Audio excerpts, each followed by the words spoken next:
ಸಮಮರಾಸುರಸಿದ್ಧವಂದ್ಯಂ ನಾರಾಯಣಂ ನಮಸ್ಕೃತ್ಯ ನರಂ ಚೈವ ನರೋತ್ತಮಂ ದೇವೀಂ ಸರಸ್ವತೀಂ ವ್ಯಾಸಂ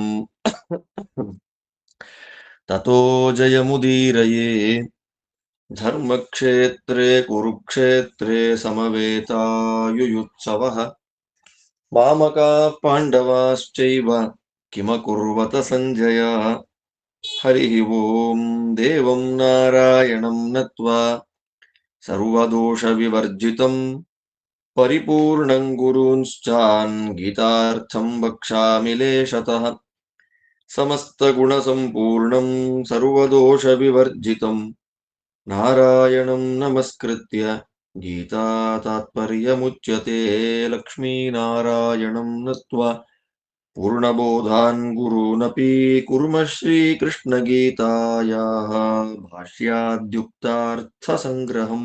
ಹರಿ ಓಂ. ಭಗವಂತ ಅರ್ಜುನರಿಗೆ ವಿಶೇಷವಾದಂತಹ ತತ್ವಗಳನ್ನ ಉಪದೇಶ ಮಾಡ್ತಾ ಇದ್ದಾನೆ. ಹಾಗೆ ಉಪದೇಶ ಮಾಡುವಾಗ ಕಾಮ್ಯಕರ್ಮಗಳ ಮೇಲೆ ಆಸಕ್ತಿಯನ್ನು ಬಿಡಬೇಕು ಅಂತ. ಆದ್ದರಿಂದ ಕಾಮ್ಯಕರ್ಮಗಳ ಮೇಲೆ ಮಾಡುವಂತಹ ಆಸಕ್ತಿ ನಮಗೆ ಮೋಕ್ಷ ಮಾರ್ಗವನ್ನು ದೂರ ಮಾಡಿಬಿಡುತ್ತೆ. ಮೋಕ್ಷಕ್ಕೆ ಬೇಕಾದ ಜ್ಞಾನ, ಆ ಜ್ಞಾನಕ್ಕೆ ಬೇಕಾದದ್ದು ಯೋಗ್ಯವಾದ ಕರ್ಮಗಳು, ನಿಷ್ಕಾಮ ಕರ್ಮ. ಶ್ರೀಹರಿ ಪ್ರೀತ್ಯರ್ಥನಾಗಲಿ, ನಾವು ಮಾಡುವ ಕರ್ಮದಿಂದ ಭಗವಂತನಿಗೆ ಪ್ರೀತಿಯಾಗಲಿ ಅಂತ ಅನುಸಂಧಾನ ಮಾಡಿಕೊಂಡು ಮಾಡುವ ಕರ್ಮ ಅದು ನಿಷ್ಕಾಮ ಕರ್ಮ ಆಗತ್ತೆ.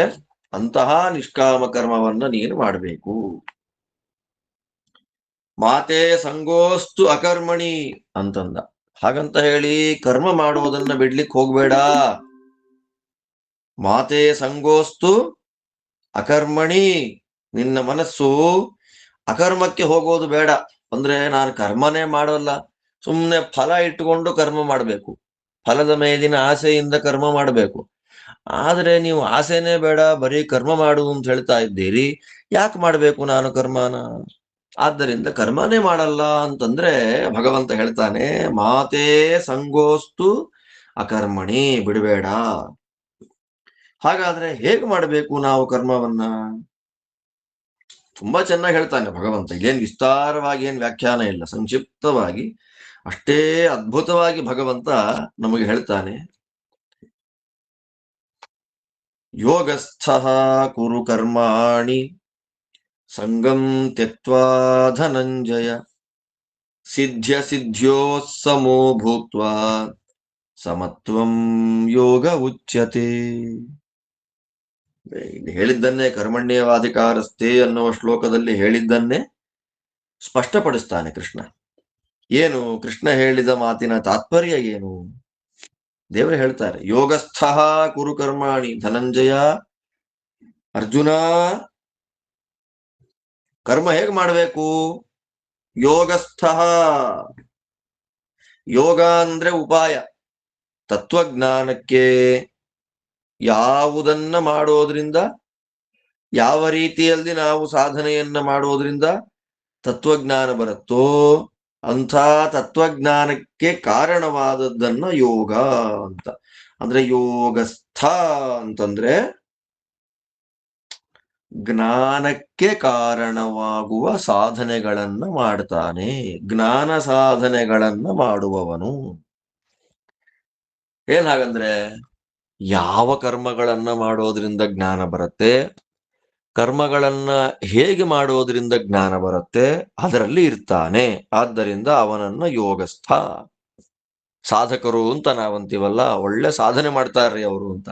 ಏನ್ ಸಾಧನೆ ಮಾಡ್ತಾರೆ ಅವರು? ಸಾಧನೆ ಅಂದ್ರೆ ಏನು? ಜ್ಞಾನವನ್ನ ಪಡೆಯೋದೇ ಸಾಧನೆ. ಆದ್ದರಿಂದ ಯಾವ ಕರ್ಮಗಳನ್ನ ನಾವು ಹೇಗೆ ಮಾಡೋದ್ರಿಂದ ತತ್ವಜ್ಞಾನ ಬರುತ್ತೋ, ವಿಷ್ಣು ಸರ್ವೋತ್ತಮತ್ವ ಜ್ಞಾನ ಬರುತ್ತೋ ಆ ಕರ್ಮವನ್ನ ಯೋಗ ಅಂತ ಕರೀತಾರೆ. ಅಂತಹ ಕರ್ಮದಲ್ಲಿ ಆಸಕ್ತನಾದವನು ಅವನು ಯಾರು? ಯೋಗಸ್ಥ. ಕೃಷ್ಣದೇವರಂತಾರೆ, ಕರ್ಮಗಳನ್ನ ಯೋಗಸ್ಥನಾಗಿ ಮಾಡು. ಸಂಗಂ ತ್ಯಕ್ತ್ವ, ಆ ಕರ್ಮಗಳ ಮೇಲಿನ ಫಲ. ಸಂಘ ಅಂದ್ರೆ ಫಲದ ಮೇಲಿನ ಆಸೆ. ಅಯ್ಯಯ್ಯೋ ಫಲ ಬರ್ಬೇಕಲ್ಲ, ಯಾವಾಗ ಬರುತ್ತೆ ಫಲ ಅನ್ನೋ ಆಸೆಯನ್ನ ಬಿಡು. ಕರ್ಮದ ಮೇಲಿನ ಆಸೆ ಅಲ್ಲ, ಆ ಕರ್ಮದ ಫಲ. ಸಂಗಂ ತ್ಯಕ್ತ್ವ ಅಂದ್ರೆ ಫಲ ಸ್ನೇಹವನ್ನ ಬಿಟ್ಟು, ಫಲದ ಮೇಲೆ ಆಸೆಯನ್ನ ಬಿಟ್ಟು.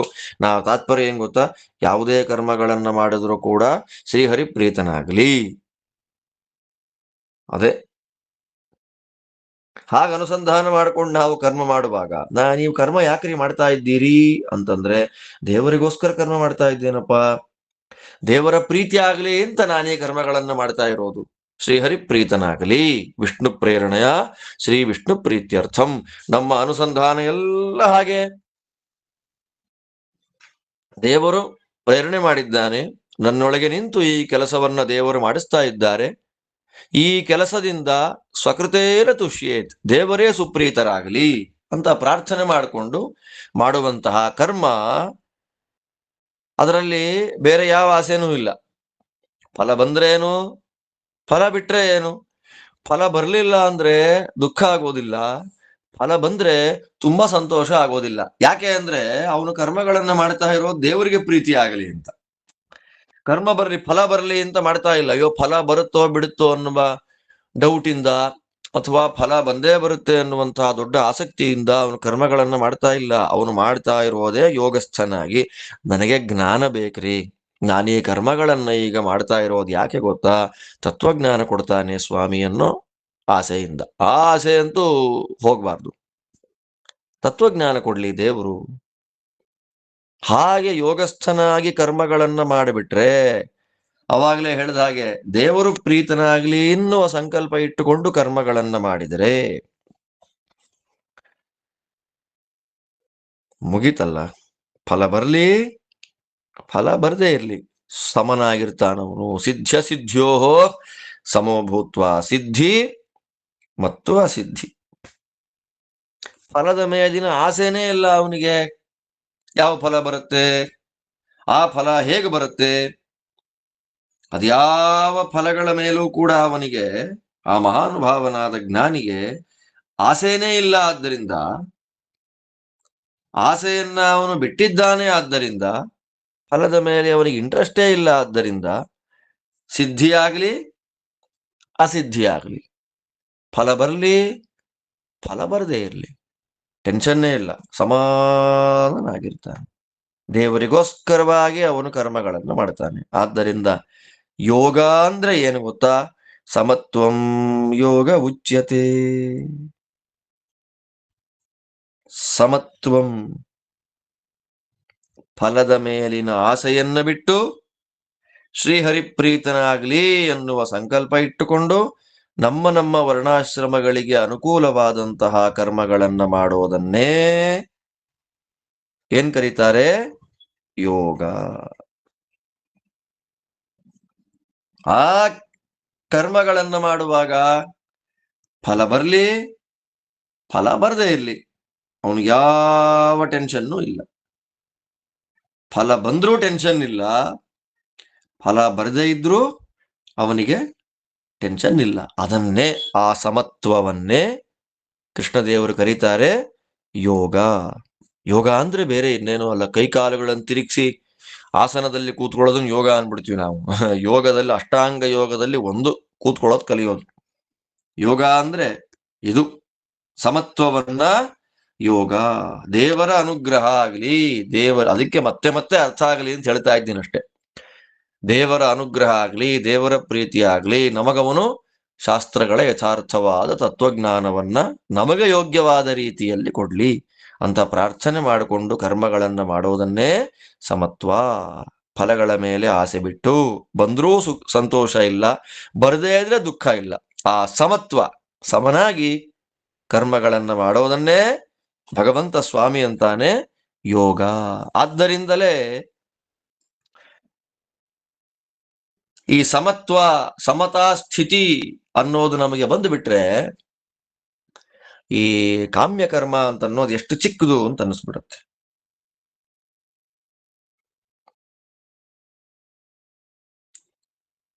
ಅದಕ್ಕೆ ಭಗವಂತ ಹೇಳಿದ್ದು, ಯಾವಾನರ್ಥ ಉದಪಾನೆ ಸರ್ವತಃ ಸಂಪ್ಲುತೋದಕ್ಕೆ ತಾವಾನ್ ಸರ್ವೇಷು ವೇದೇಶು ಬ್ರಾಹ್ಮಣಸ್ಯ ವಿಜಾನತಃ. ಸ್ವರ್ಗಾದಿ ಫಲಗಳನ್ನ ಆಸೆ ಇಟ್ಟುಕೊಂಡು ಕರ್ಮಗಳನ್ನ ಮಾಡಿದ್ರೆ ಅಷ್ಟೇ ಅದು. ಬಾವಿ ನೀರಿದ್ದ ಹಾಗೆ, ವಿಶಾಲವಾದ ಸಮುದ್ರ, ಅಲ್ಲೆಲ್ಲೋ ಚಿಕ್ಕ ಬಾವಿ ಅಲ್ವಾ, ಸಮುದ್ರದ ಒಳಗೆ ಬಾವಿಯು ಸೇರ್ಕೊಂಡ್ಬಿಡುತ್ತೆ. ಆದ್ದರಿಂದ ಬಾವಿಯಂತೆ ಇರುವ ಕಾಮ್ಯ ಕರ್ಮಗಳಿಂದ ಬರುವ ಫಲಗಳು ದೊಡ್ಡ ಸಮುದ್ರದಂತೆ ಇರುವ ಜ್ಞಾನದಲ್ಲಿ ಸೇರ್ಕೊಂಡ್ಬಿಡುತ್ತೆ. ಅದನ್ನೇನೆ ಹೇಳಿದ್ದು, ಜ್ಞಾನ ಅಂತ ಅನುಷ್ಠಾನ ಮಾಡುವಾಗ, ಜ್ಞಾನಕ್ಕಾಗಿ ಕರ್ಮಗಳನ್ನು ಮಾಡುವಾಗ ಅದರ ಮಧ್ಯದಲ್ಲಿ ಬರೋದು ಈ ಕಾಮ್ಯ ಕರ್ಮಗಳ ಫಲಗಳೆಲ್ಲ. ಅದನ್ನೇ ದೇವರಂತಾನೆ. ಆದ್ದರಿಂದ ಅಂತಹ ತತ್ವಜ್ಞಾನವನ್ನ ಪಡೆಯುವ ಕರ್ಮಕ್ಕಿಂತ ಯಾವ ಕರ್ಮ ನಾವು ಅನುಷ್ಠಾನ ಮಾಡೋದ್ರಿಂದ, ಯಾವ ಕರ್ಮಗಳನ್ನ ನಾವು ಫಾಲೋ ಮಾಡೋದ್ರಿಂದ ತತ್ವಜ್ಞಾನ ಅಂತ ಅನ್ನೋದು ಬರುತ್ತೋ, ಅಂತಹ ದೊಡ್ಡ ಕರ್ಮಕ್ಕಿಂತ ಈ ಫಲ ಆಸೆ ಇಟ್ಟುಕೊಂಡು ಮಾಡೋ ಕರ್ಮ ಇದೆ ಅಲ್ಲ, ದೇವರಂತಾರೆ ಫಲದ ಮೇಲೆ ಆಸೆ ಇಟ್ಟುಕೊಂಡು ನಾವೇನು ಕರ್ಮಗಳನ್ನ ಮಾಡ್ತೇವೆ, ಕಾಮ್ಯ ಕರ್ಮಗಳನ್ನ ಮಾಡ್ತೇವೆ, ಅದು ತುಂಬಾ ಅಧಮವಾಗಿದೆ, ತುಂಬಾ ಕೀಳದು. ಜ್ಞಾನವನ್ನ ಕೊಡುವಂತಹ ಕರ್ಮಕ್ಕಿಂತ ಕಾಮ್ಯ ಕರ್ಮ ತುಂಬಾ ಅಧಮವಾದದ್ದು, ಅದು ತುಂಬಾ ಹೀನಾಯವಾದದ್ದು, ಅದು ತುಂಬಾ ಕೀಳಾದದ್ದು. ಆದ್ದರಿಂದ ಅದನ್ನ ಮಾಡಬಾರದು. ದೇವರಂತಾರೆ, ದೂರೇಣ ಹ್ಯವರಂ ಕರ್ಮ ಬುದ್ಧಿಯೋಗಾದ್ ಧನಂಜಯ ಬುದ್ಧೌ ಶರಣಮನ್ವಿಚ್ಛ ಕೃಪಣಾಃ ಫಲಹೇತವಃ. ಈ ಶ್ಲೋಕಕ್ಕೆ ಒಟ್ಟು 2 ಅರ್ಥ ಇದೆ. ಆ 2 ಅರ್ಥವನ್ನು ಹೇಳ್ತೀನಿ. ದೂರೇಣ ಹ್ಯವರಂ ಕರ್ಮ, ಅರ್ಜುನ ಬುದ್ಧಿಯೋಗಾತ್, ಯಾವ ಕರ್ಮಗಳನ್ನು ನಾವು ಶ್ರೀಹರಿ ಪ್ರೀತ್ಯರ್ಥವಾಗಿ ಮಾಡೋದ್ರಿಂದ ಬುದ್ಧಿ ಅಂದ್ರೆ ಭಗವಂತನ ಜ್ಞಾನ ಬರುತ್ತೋ, ಬುದ್ಧಿಯೋಗ ಅಂದ್ರೆ ಯಾವ ಪರಿಶುದ್ಧವಾದ ನಿಷ್ಕಾಮ ಕರ್ಮವನ್ನ ಮಾಡುವುದರಿಂದ ನಮಗೆ ದೇವರ ಸರ್ವೋತ್ತಮತ್ವ ಜ್ಞಾನ ಬರುತ್ತೋ ಅಂತಹ ಕರ್ಮ, ಅದು ಬುದ್ಧಿಯೋಗ. ಆ ಬುದ್ಧಿಯೋಗಕ್ಕಿಂತಲೂ ಕರ್ಮ, ಈ ಕಾಮ್ಯ ಕರ್ಮ ಇದೆ ಅಲ್ಲ, ಸ್ವರ್ಗ ಬೇಕು, ಅದ ಆ ಫಲ ಬೇಕು, ಈ ಫಲ ಬೇಕು ಅಂತ ಆಸೆ ಪಟ್ಟು ನಾವು ಮಾಡುವಂತಹ ಕರ್ಮಗಳಿದೆಯಲ್ಲ, ಅದು ದೂರೇಣ ಹ್ಯವರಂ, ತುಂಬಾ ಅಧಮ, ಅದು ತುಂಬಾ ನಿಕೃಷ್ಟವಾದ ಕರ್ಮ. ಅದು ದೇವರ ಪ್ರೀತ್ಯರ್ಥ ಕರ್ಮ ಮಾಡೋದಕ್ಕಿಂತಲೂ ಈ ಕರ್ಮ, ಕಾಮ್ಯ ಕರ್ಮ, ಆಸೆ ಇಟ್ಟುಕೊಂಡು ಮಾಡುವಂತಹ ಕರ್ಮ ಇದೆ ಅಲ್ಲ, ಅದು ಬಹಳ ನಿಕೃಷ್ಟವಾದಂತಹ ಒಂದು ಕರ್ಮ. ಆದ್ದರಿಂದಲೇ ಜ್ಞಾನಿಗಳೇನ್ ಮಾಡ್ತಾರೆ, ಬುದ್ಧೌ ಶರಣಮನ್ವಿಚ್ಛ, ಬುದ್ಧಿಗಾಗಿ ಅಂತಂದ್ರೆ ಜ್ಞಾನಕ್ಕಾಗಿ, ಜ್ಞಾನದಿಂದ ಮೋಕ್ಷಕ್ಕಾಗಿ ಯಾವ ಕರ್ಮ ನಮಗೆ ಸಪೋರ್ಟ್ ಮಾಡುತ್ತೆ ಅಂತಹ ಬುದ್ಧೌ, ತತ್ವಜ್ಞಾನಕ್ಕಾಗಿ ಯಾವ ಕರ್ಮಗಳನ್ನ ಶಾಸ್ತ್ರ ಹೇಳುತ್ತೆ ಅಂತಹ ಶಾಸ್ತ್ರಗಳನ್ನ ಒಪ್ಪಿ ಆ ಕರ್ಮಗಳನ್ನ ನೀನು ಮಾಡಬೇಕು. ಏನು ಕಷ್ಟ ಇಲ್ಲ, ಈ ಶ್ಲೋಕ ತುಂಬಾ ಸುಲಭದಲ್ಲಿ ಅರ್ಥ ಆಗುತ್ತೆ. ಜ್ಞಾನ ಸಾಧನೆಗಿಂತಲೂ ಕಾಮ್ಯ ಕರ್ಮಗಳು ಮಾಡೋದು ತುಂಬಾ ಅಧಮವಾದದ್ದು, ನಿಕೃಷ್ಟವಾದದ್ದು. ಆದ್ದರಿಂದ ನೀ ಏನ್ ಮಾಡಬೇಕು ಅರ್ಜುನ, ತೇ ಸಕಲ ವರ್ಣಾಶ್ರಮದಲ್ಲಿರುವಂತಹ ಸಾತ್ವಿಕರು ಅವರವರ ವರ್ಣಾಶ್ರಮಕ್ಕನುಗುಣವಾಗಿ ನಾವೆಲ್ಲ ಏನ್ ಮಾಡಬೇಕು ಅಂತಂದ್ರೆ, ಬುದ್ಧಿಗಾಗಿ, ಅಪರೋಕ್ಷ ಜ್ಞಾನಕ್ಕಾಗಿ ಯಾವ ಕರ್ಮ ನಮಗೆ ಸಪೋರ್ಟ್ ಆಗುತ್ತೋ, ಹೆಲ್ಪ್ಫುಲ್ ಆಗುತ್ತೋ ಅಂಥ ಕರ್ಮಗಳನ್ನ ಮಾಡಬೇಕು. ಯಾಕೆ ಅಂದ್ರೆ ಫಲಹೇತುಗಳೇ, ಈ ಫಲ ಬರುತ್ತೆ ಅಂತ ನಾನು ಇಂಥ ಕರ್ಮವನ್ನ ಮಾಡ್ತೇನೆ, ಇಂಥ ಫಲಕ್ಕೋಸ್ಕರವಾಗಿ ನಾನು ಇಂಥ ಕರ್ಮಗಳನ್ನ ಮಾಡ್ತೇನೆ ಅಂತ ಅಂದುಕೊಂಡು ಯಾರು ಕಾಮ್ಯ ಕರ್ಮಗಳನ್ನ ಮಾಡ್ತಾರೆ ಅವರೆಲ್ಲ ಕೃಪಣಾಹ, ತುಂಬಾ ದೀನರವರೆಲ್ಲ. ದೀನರು ಅಂತಂದ್ರೆ ದುಃಖ ಇರುವಂತವ್ರು ಅಂತ ಅರ್ಥ. 24 ಗಂಟೆ ದುಃಖ ಪಡ್ತಿರೋದೇ ಅವ್ರ ಕೆಲಸ. ಯಾಕೆ ಗೊತ್ತಾ, ಮಾಡಿದ ಕರ್ಮಕ್ಕೆ ಸರಿಯಾಗಿ ಫಲನೇ ಬರದೇ ಇದ್ದಾಗ ದುಃಖ ಆಗದೆ ಇರುತ್ತಾ, ಫಲ ಬಂದಾಗ ಸಂತೋಷ ಆಗ್ಬಿಡುತ್ತೆ. ಅಕಸ್ಮಾತ್ ನಮ್ಮ ಹಣೆ ಬರಕ್ಕೆ ಫಲವೇ ಬರ್ಲಿಲ್ಲ ಅಂತಂದ್ರೆ ದುಃಖ ಆಗದೆ ಇರುತ್ತಾ. ಆದ್ದರಿಂದ ಫಲಹೇತವ ಕೃಪಣ, ಯಾರು ಫಲ ಬರ್ಲಿ ಅಂತ ಅಪೇಕ್ಷೆ ಪಡ್ತಾರೆ, ಫಲದ ಮೇಲಿನ ಆಸೆಯಿಂದ ಕರ್ಮಗಳನ್ನು ಯಾರು ಮಾಡ್ತಾರೆ ಅವರೆಲ್ಲ ಕೃಪಣರು, ದೀನರು, ದುಃಖ ಇರುವವರು. ಆದ್ದರಿಂದ ಆ ಕೆಲಸವನ್ನ ನೀನು ಯಾವತ್ತಿಗೂ ಮಾಡ್ಲಿಕ್ಕೆ ಹೋಗಬೇಡ.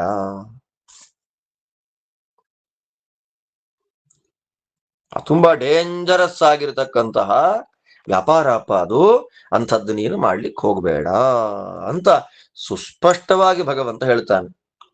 ಇನ್ನೊಂದರ್ಥ ಇದೆ ಇದಕ್ಕೆ, ಬುದ್ಧೌ ಶರಣಮನ್ವಿಚ್ಛ ಕೃಪಲಾಹ ಕೃಪಣಾಹ ಫಲಹೇತವಃ ಅಂತನ್ನುವ ಎರಡನೇ ಸಾಲಿನ ಉತ್ತರಾರ್ಧದ ವಾಕ್ಯಕ್ಕೆ ಇನ್ನೊಂದು ಅರ್ಥ ಮಾಡ್ತಾರೆ ತಾತ್ಪರ್ಯದಲ್ಲಿ ಆಚಾರ್ಯರು. ಏನು ಗೊತ್ತಾ? ಸರಿ, ಕರ್ಮ ಮಾಡಬೇಡಿ ಅಂದ್ರಿ, ಕರ್ಮಕ್ಕಿಂತ ಜ್ಞಾನ ತುಂಬಾ ದೊಡ್ಡದು ಅಂದ್ರಿ. ಯಾವ ಜ್ಞಾನ ಗೊತ್ತಾ? ಅದು ನಾನು ದೇವರು ಒಂದೇ ಅಂತ ಅನುಸಂಧಾನ ಮಾಡ್ತಾ ಕೂತ್ಕೊಂಡ್ಬಿಡೋಣವ. ಈಗ ಅಹಂ ಬ್ರಹ್ಮಾಸ್ಮಿ,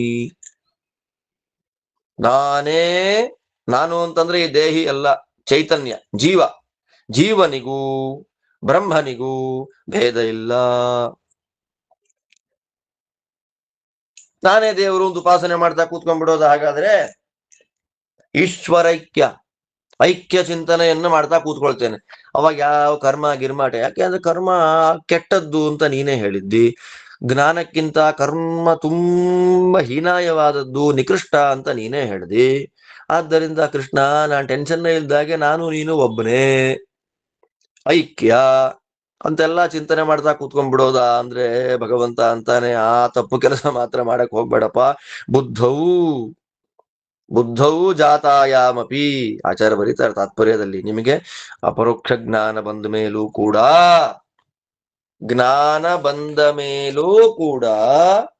ದೇವರನ್ನೇ ಶರಣು ಹೋಗು. ನಿನಗೆ ಜ್ಞಾನ ಬಂದ ಮೇಲೂ ಕೂಡ ದೇವರನ್ನೇ ಸರ್ವೋತ್ತಮ ಅಂತ ಸ್ತೋತ್ರ ಮಾಡು. ಜ್ಞಾನ ಬರೋ ತನಕ ನಮಸ್ಕಾರ ಮಾಡಿ, ಜ್ಞಾನ ಬಂದ ಮೇಲೆ ನಾನು ನೀನು ಒಬ್ಬನೇ ಅನ್ನೋದು ನಮ್ಮದಲ್ಲ. ವ್ಯಾವಹಾರಿಕ ದೃಷ್ಟಿಯಲ್ಲಿ ಹಾಗೆಲ್ಲ ಅನುಸಂಧಾನಗಳಿದೆ ಕೆಲವು ಮತಗಳಲ್ಲಿ. ಅವರು ಸ್ಪಷ್ಟವಾಗಿ ಹೇಳ್ತಾರೆ, ವ್ಯವಹಾರಕ್ಕೆ ಬೇಕ್ರಿ. ನಾವ್ ಹೇಳ್ತೀವಲ್ಲ, ಆಫೀಸ್ಗೆ ಹೋಗ್ತೀವಿ ಆಚಾರ್ಯ, ವ್ಯವಹಾರಕ್ಕೆ ಏನೂ ಮಾಡಕ್ಕಾಗಲ್ಲ, ಪ್ಯಾಂಟು ಶರ್ಟ್ ಎಲ್ಲ ಹಾಕೊಂಡು ಹೋಗ್ಲೇಬೇಕು, ನಿಮ್ ತರ ಶಿಕೆ ಪಂಚೆ ಎಲ್ಲ ಅಂಗಿನೇ ಹಾಕೊಳ್ಳಲ್ದೆ ನಮ್ಗೆ ಇರಕ್ಕಾಗಲ್ಲ, ಅನುಷ್ಠಾನ ಮಾಡಕ್ಕಾಗಲ್ಲ. ವ್ಯವಹಾರಕ್ಕೋಸ್ಕರವಾಗಿ ನಾವಿದನ್ನ ಮಾಡ್ಲೇಬೇಕಲ್ಲ ಅಂತ ನಾವು ಮಾತಾಡ್ತೀವಲ್ಲ. ವ್ಯವಹಾರ ಅಂದ್ರೆ ನನಗಿಷ್ಟ ಇಲ್ಲ, ಆಕ್ಚುಯಲ್ ಆಗಿ ಅದಲ್ಲ. ವ್ಯವಹಾರ ಬದುಕಲಿಕ್ಕೋಸ್ಕರ ಹಾಗೆ ಮಾಡೋದು ಅಂತ. ಹಾಗೆ ವ್ಯವಹಾರದಲ್ಲಿ, ಈ ಪ್ರಪಂಚದಲ್ಲಿ ದೇವರು ಅಂತ ಒಬ್ಬ ಇದ್ದಾನೆ, ಆ ದೇವರಿಗೆ ನಮಸ್ಕಾರ ಅಂತ ನಾವು ಮಾಡಬೇಕು, ಅವನು ದೊಡ್ಡವನು ಅಂತ ಚಿಂತನೆ ಮಾಡಬೇಕು. ಯಾವಾಗ? ವ್ಯವಹಾರ ಪ್ರಪಂಚದಲ್ಲಿ ಮಾತ್ರ. ಯಾವಾಗ ನಿಮಗೆ ಶಾಸ್ತ್ರದ ಜ್ಞಾನ ಬಂದ್ಬಿಡುತ್ತೆ, ಅವಾಗ ನಮಸ್ಕಾರ ಮಾಡಿಸ್ಕೊಳ್ಳೋ ದೇವರು ಇರಲ್ಲ, ನಮಸ್ಕಾರ ಮಾಡೋ ನಾನು ಇರಲ್ಲ, ಎಲ್ಲ ಒಂದೇ ಆಗ್ಬಿಡ್ತೀವಿ. ಆ ತರದ ಒಂದು ಪರಿಕಲ್ಪನೆ ಕೆಲವು ಮತದವರು ಕೊಡ್ತಾರೆ. ಕೃಷ್ಣ ಅದನ್ನ ಸ್ಪಷ್ಟವಾಗಿ ನಿರಾಕರಣೆ ಮಾಡ್ತಾನೆ, ಹಾಗೆಲ್ಲ ಮಾಡಬಾರದು. ಜ್ಞಾನ ಬಂದ ಮೇಲೂ ಕೂಡ ದೇವರು ದೊಡ್ಡವನು ಎಂಬುದಾಗಿ ದೇವರಿಗೆ ಶರಣು ಹೋಗಬೇಕು. ಅಜ್ಞಾನಿಗಳಿಗೆ, ಜ್ಞಾನಿಗಳಿಗೆ, ಕೊನೆಗೆ ಮುಕ್ತ ಜೀವರುಗಳಿಗೂ ದೇವರೇ ನಿಯಾಮಕ. ಅಂತಹ ಸರ್ವೋತ್ತಮನಾದ ಸರ್ವಸ್ವಾಮಿಯಾದಂತಹ ಭಗವಂತನು ನಾನು ಒಬ್ಬನೇ. ಹಾಗೆಲ್ಲ ಅನುಸಂಧಾನ ಯಾರು ಮಾಡ್ತಾರೆ ಅವರನ್ನ ಕೃಷ್ಣದೇವರು ಫಲಹೇತವಃ ಅಂತ ಕರೀತಾರೆ. ನೋಡಿ, ಇಲ್ಲಿ ಇನ್ನೊಂದರ್ಥ, ಫಲಹೇತು. ಫಲಹೇತು ಅನ್ನುವ ಶಬ್ದಕ್ಕೆ ದೇವರು ಅಂತ ಅರ್ಥ. ನಾವು ಮಾಡಿದ ಎಲ್ಲ ಕರ್ಮಗಳಿಗೆ ಫಲವನ್ನು ಯಾರು ಕೊಡ್ತಾರೆ? ದೇವರೇ ಕೊಡುತ್ತಾನೆ. ನಾವು ಮಾಡಿದ ಕರ್ಮಗಳಿಗೆ ಫಲಕ್ಕೆ ಕಾರಣನಾದವನು ದೇವರಾದ್ದರಿಂದ ದೇವರಿಗೆ ಫಲಹೇತು ಅಂತ ಹೆಸರು. ಅಂತಹ ಫಲಹೇತವಃ. ಏನದು ಫಲಹೇತವ ಅಂದ್ರೆ? ನಾನು ದೇವರು ಇಬ್ರು ಒಬ್ಬನೇ ಅಂತ ಐಕ್ಯ ಚಿಂತನೆಯನ್ನ ಯಾರು ಮಾಡ್ತಾರೆ, ನಮಗೂ ದೇವರಿಗೂ ಏನು ಭೇದ ಇಲ್ಲ ರೀ, ನಾನು ದೇವರು ಎಲ್ಲ ಒಂದೇ ಅಂತ ಐಕ್ಯ ಆಲೋಚನೆ, ಐಕ್ಯ ಚಿಂತನೆಯನ್ನ ಯಾರು ಮಾಡ್ತಾರೆ ಅವರು ಕೃಪಣ ಅಂಧನ್ ತಮಸ್ಸಿಗೆ ಹೋಗಿ ಬಿದ್ದು ಬಿಡ್ತಾರೆ. ಕೃಪಣಾಸ್ತೆ ತಮಸ್ಯಂಧೆ ನಿಪತಂತಿ ನ ಸಂಶಯ ಅಂತ ಶ್ರೀಮದ್ ಆಚಾರ್ಯರು ಸ್ಪಷ್ಟವಾಗಿ ತಿಳಿಸಿಕೊಡ್ತಾರೆ. ಆ ಟೀಕಾಕೃತ್ವಾದರು ತುಂಬಾ ಇದನ್ನೇ ವಿಸ್ತಾರವಾಗಿ ನಿರೂಪಣೆ ಮಾಡ್ತಾರೆ. ಆದ್ದರಿಂದ ದೇವರನ್ನ ಸರ್ವೋತ್ತಮ, ನನಗಿಂತ ಭಿನ್ನ, ವಿಲಕ್ಷಣ ಅಂತ ನೋಡ್ಬೇಕು. ಬಿಟ್ರೆ ನಾನೇ ದೇವರು ಅಂತ ಅನುಸಂಧಾನ ಯಾವ ಕಾಲಕ್ಕೂ ನಾವು ಮಾಡೋ ಹಾಗಿಲ್ಲ. ಯಾವಾಗ? ಜ್ಞಾನ ಬಂದ ಮೇಲೂ ಹಾಗ ಅನುಸಂಧಾನ ಮಾಡಬಾರದು ಅಷ್ಟು ಹೇಳಿ ಕೃಷ್ಣ ಇನ್ನೂ ಉಪದೇಶ ಮಾಡ್ತಾನೆ.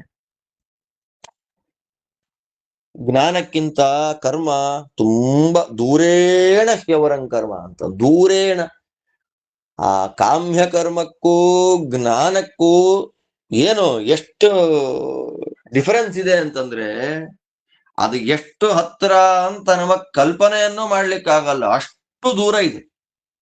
ಆದ್ದರಿಂದ ಕಾಮ್ಯ ಕರ್ಮವನ್ನ ಮಾಡಬೇಡ. ಅವರು ಕೃಪಣರು. ಐಕ್ಯ ಚಿಂತನೆಯನ್ನು ಮಾಡಬೇಡ, ಕಾಮ್ಯ ಕರ್ಮವನ್ನು ಮಾಡಬೇಡ. ಯಾಕೆ ಅಂದ್ರೆ ದೇವರು ತುಂಬಾ ದೊಡ್ಡವನು, ದೇವರು ಸರ್ವೋತ್ತಮ ಇದ್ದಾನೆ, ಸರ್ವಶಾಸ್ತ್ರ ಪ್ರತಿಪಾದ್ಯ ಇದ್ದಾನೆ ದೇವರು ಅಂತ ಅನುಸಂಧಾನವನ್ನ ಮಾಡುವಂತಹ ವ್ಯಕ್ತಿಗಳೇನಿದ್ದಾರೆ, ಜ್ಞಾನಿಗಳೇನಿದ್ದಾರೆ, ಆ ಜ್ಞಾನಕ್ಕೆ ಎಂಥ ದೊಡ್ಡ ಫಲ ಬರುತ್ತೆ ಗೊತ್ತಾ? ಯಾಕೆ ಅಂದ್ರೆ ನಮಗೆಲ್ಲ ರುಚಿ ಬರೋದೇ ಹಾಗೆ. ಅದಕ್ಕೆ ಕರ್ಮದ ಮೇಲಿನ ಆಸೆಯನ್ನು ಬಿಡಬೇಕು ಅಂತ ಯಾಕೆ ಹೇಳ್ತಾರೆ ಅಂತಂದ್ರೆ ಇದೇ ಕಾರಣಕ್ಕೆ. ಒಂದ್ಸಲ ಆಸೆ ಶುರುವಾಗ್ಬಿಟ್ರೆ ಅದು ಮುಗಿಯೋದಿಲ್ಲ ಅಂತ. ಮತ್ ನಾವು ಪ್ರಶ್ನೆ ಮಾಡ್ತೀವಿ, ಮತ್ ಹಾಗಾದ್ರೆ ಫಲವನ್ನ ಹೇಳಿದ್ಯಾಕೆ ಶಾಸ್ತ್ರದಲ್ಲಿ? ಇದನ್ ಮಾಡಿದ್ರೆ ಅದು ಬರುತ್ತೆ, ಅದು ಮಾಡಿದ್ರೆ ಇದಾಗತ್ತೆ ಅಂತ ಹೇಳಿ ಫಲಶ್ರುತಿಯನ್ನ ಯಾಕೆ ಕೊಡೋದು? ಅದಕ್ಕೆ ಶಾಸ್ತ್ರ ಆದೇಶ ಮಾಡುದು, ರೋಚನಾರ್ಥಂ ಫಲಶ್ರುತಿ ಯಥಾ ಭೈಷಜ್ಯ ರೋಚನಂ. ಔಷಧಿ ಕುಡಿಬೇಕು ಮಗು, ಟಾನಿಕ್ಕೋ ಏನೋ ತಗೊಳ್ಬೇಕು, ಬೆಲ್ಲ ಕೊಡ್ತೀವಿ ಅಂತ ಹೇಳ್ತೀವಲ್ಲ, ಟಾನಿಕ್ಕು ತುಂಬಾ ಕಹಿ ಆಗಿದೆ, ಅದಕ್ಕಾಗಿ ನಿಂಗೆ ಬೆಲ್ಲ ಕೊಡ್ತೀನಿ, ಚಾಕ್ಲೇಟ್ ಕೊಡ್ತೀನಿ, ಟಾನಿಕ್ ಕುಡಿದ್ಬಿಡು ಅಂತ ಹೇಳಿ ಚಾಕ್ಲೇಟಿನ ಆಸೆ ತೋರಿಸಿ ಟಾನಿಕ್ ಕುಡಿಸುವಂತಹ ಕರ್ಮಗಳನ್ನ ಮಾಡತ್ತೆ ಶಾಸ್ತ್ರಗಳು. ಚಾಕ್ಲೇಟಿನ ಆಸೆ ತೋರಿಸತ್ತೆ ಮೊದಲು. ಚಾಕ್ಲೇಟ್ ಸಿಗುತ್ತೆ, ಸ್ವೀಟ್ ಸಿಗತ್ತೆ ಅಂತ ಹೇಳಿ ಕರ್ಮದಲ್ಲಿ ರುಚಿ ಸಿಕ್ಬಿಟ್ರೆ, ಅವನು ಸಾತ್ವಿಕನಾಗಿದ್ರೆ ಚಾಕ್ಲೇಟ್ ಎಲ್ಲ ಪ್ರಯೋಜನ ಇಲ್ಲ ರೀ, ನಿಜವಾದ ರುಚಿ ಜ್ಞಾನ ಕರ್ಮದಲ್ಲಿದೆ ಅಂತ ಸಾಧನೆ ಮಾಡಿಬಿಡ್ತಾನೆ.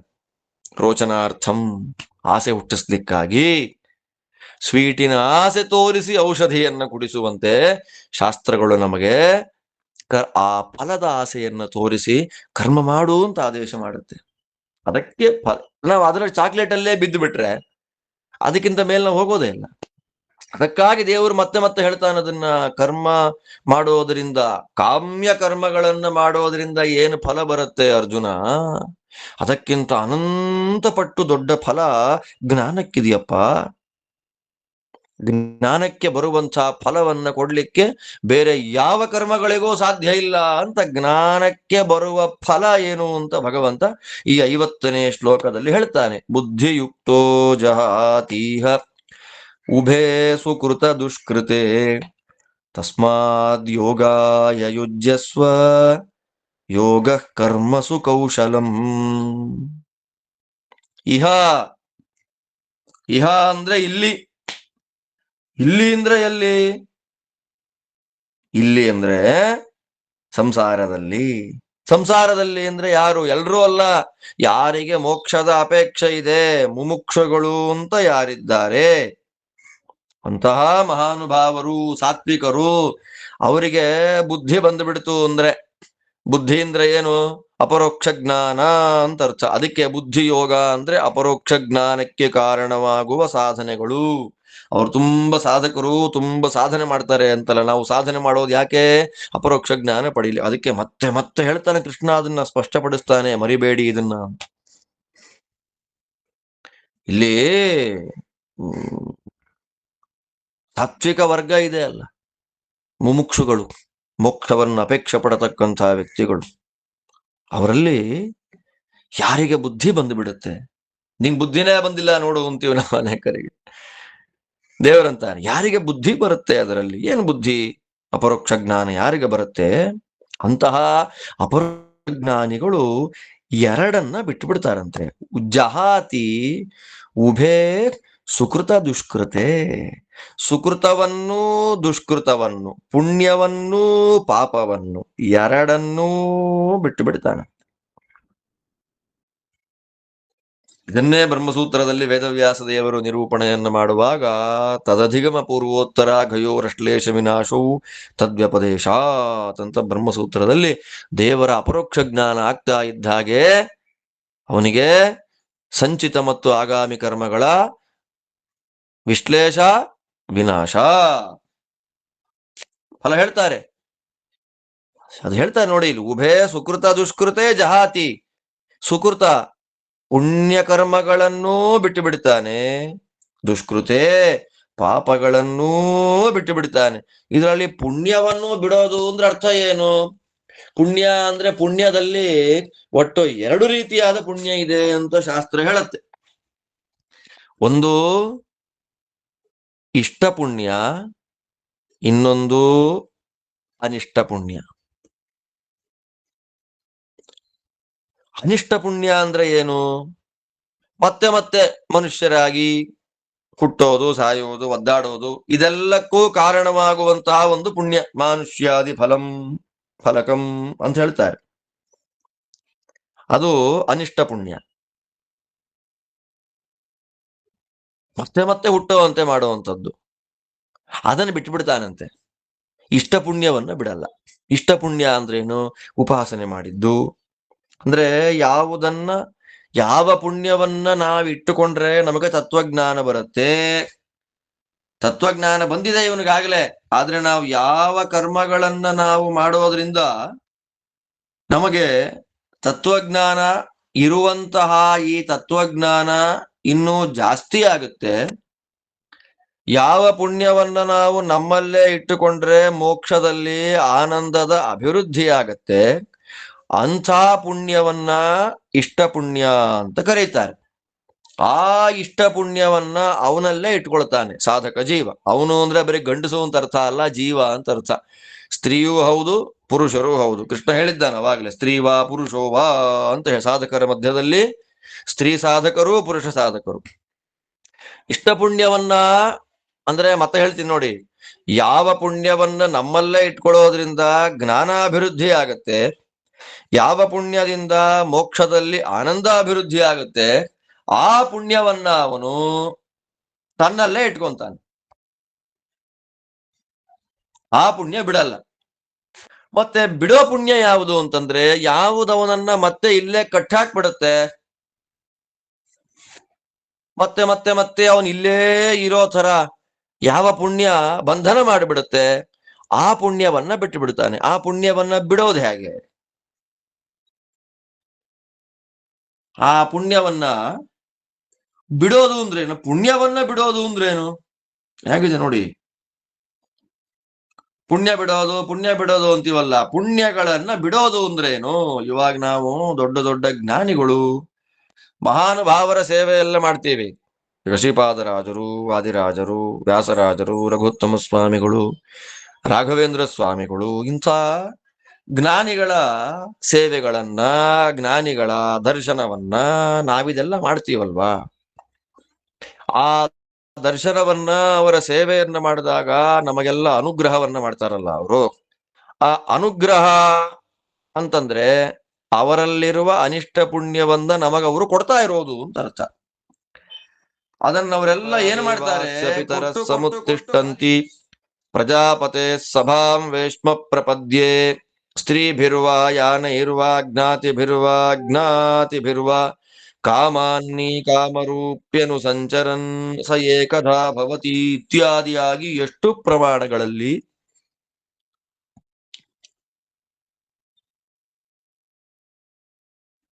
ಅವನಿಗೆ ಇಷ್ಟವಾದದ್ದು ಇರುತ್ತೆ. ಇಷ್ಟಾಶ್ಚ ಕೇಚಿದ್ ವಿಷಯ, ಇಷ್ಟವಾದದ್ದು ಇರುತ್ತೆ, ಅದನ್ನು ಬಿಡೋಲ್ಲ ಅವನು. ಬಿಡಬೇಕು ಅಂತ ಮಾತ್ರಕ್ಕದು ಬಿಟ್ಟು ಹೋಗೋದಿಲ್ಲ. ನಾನು ಭಗವಂತನ ಮನೆಯನ್ನು ನೋಡ್ತೇನೆ, ಪ್ರಜಾಪತೆ ಸಭಾಂ ವೇಶ್ಮ ಪ್ರಪದ್ಯೆ. ಮುಕ್ತನಿಗೆ ಆಸೆ, ಪ್ರಜಾಪತಿ ಬ್ರಹ್ಮ ವಿಷ್ಣುಗಳಿಗೆ ತಂದೆಯಾದ ಸರ್ವೋತ್ತಮನಾದ ಸ್ವಾಮಿಯಾದ ನಾರಾಯಣನ ಮನೆಯನ್ನ ನಾನು ನೋಡ್ತೇನೆ. ಇನ್ನೂ ಉತ್ತಮರಾದ ಜ್ಞಾನಿಗಳು ಆ ಮನೆಯಲ್ಲಿರುವ ನಾರಾಯಣನ ಮಂಚದ ಮೇಲೆ ಕೂತಿದ್ದಾನಲ್ಲ ಪರ್ಯಂಕ ಬ್ರಹ್ಮ, ಅವನ ದರ್ಶನ ಮಾಡ್ತೀನಿ ನಾನು. ಆಸೆ ಪಡ್ತಾರೆ ಮುಕ್ತರು, ಅವ್ರಿಗೆಲ್ಲ ಆಸೆ ಇದೆ ಅವರಿಗೆ. ಸ್ತ್ರೀ ಆದ್ರೆ ಗಂಡನ ಜೊತೆಯಲ್ಲಿ ವಿಹಾರ ಮಾಡ್ತೀನಿ ಅಂತ, ಪುರುಷ ಆದ್ರೆ ಸ್ತ್ರೀಯ ಜೊತೆಯಲ್ಲಿ ವಿಹಾರ ಮಾಡ್ತೀನಿ ಅಂತ.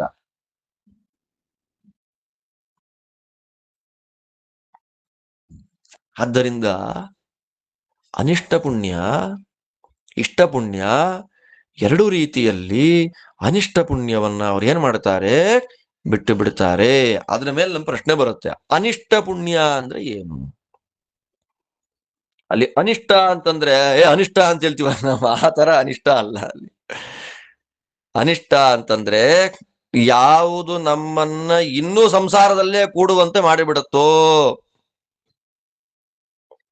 ಮುಗೀತು, ಅಪರೋಕ್ಷ ಜ್ಞಾನ ಆಯಿತು. ಅಪರೋಕ್ಷ ಜ್ಞಾನ ಬಂದ ಮೇಲೂ ಪ್ರಾರಬ್ಧ ಇದೆ ಅಲ್ವಾ ಅವರಿಗೆ. ಆ ಪ್ರಾರಬ್ಧ ಕರ್ಮ ಇರೋದ್ರಿಂದ ಬೇಕಾದಷ್ಟು ಜನ್ಮಗಳಲ್ಲಿ ಬರ್ತಾರೆ ಜ್ಞಾನಿಗಳು.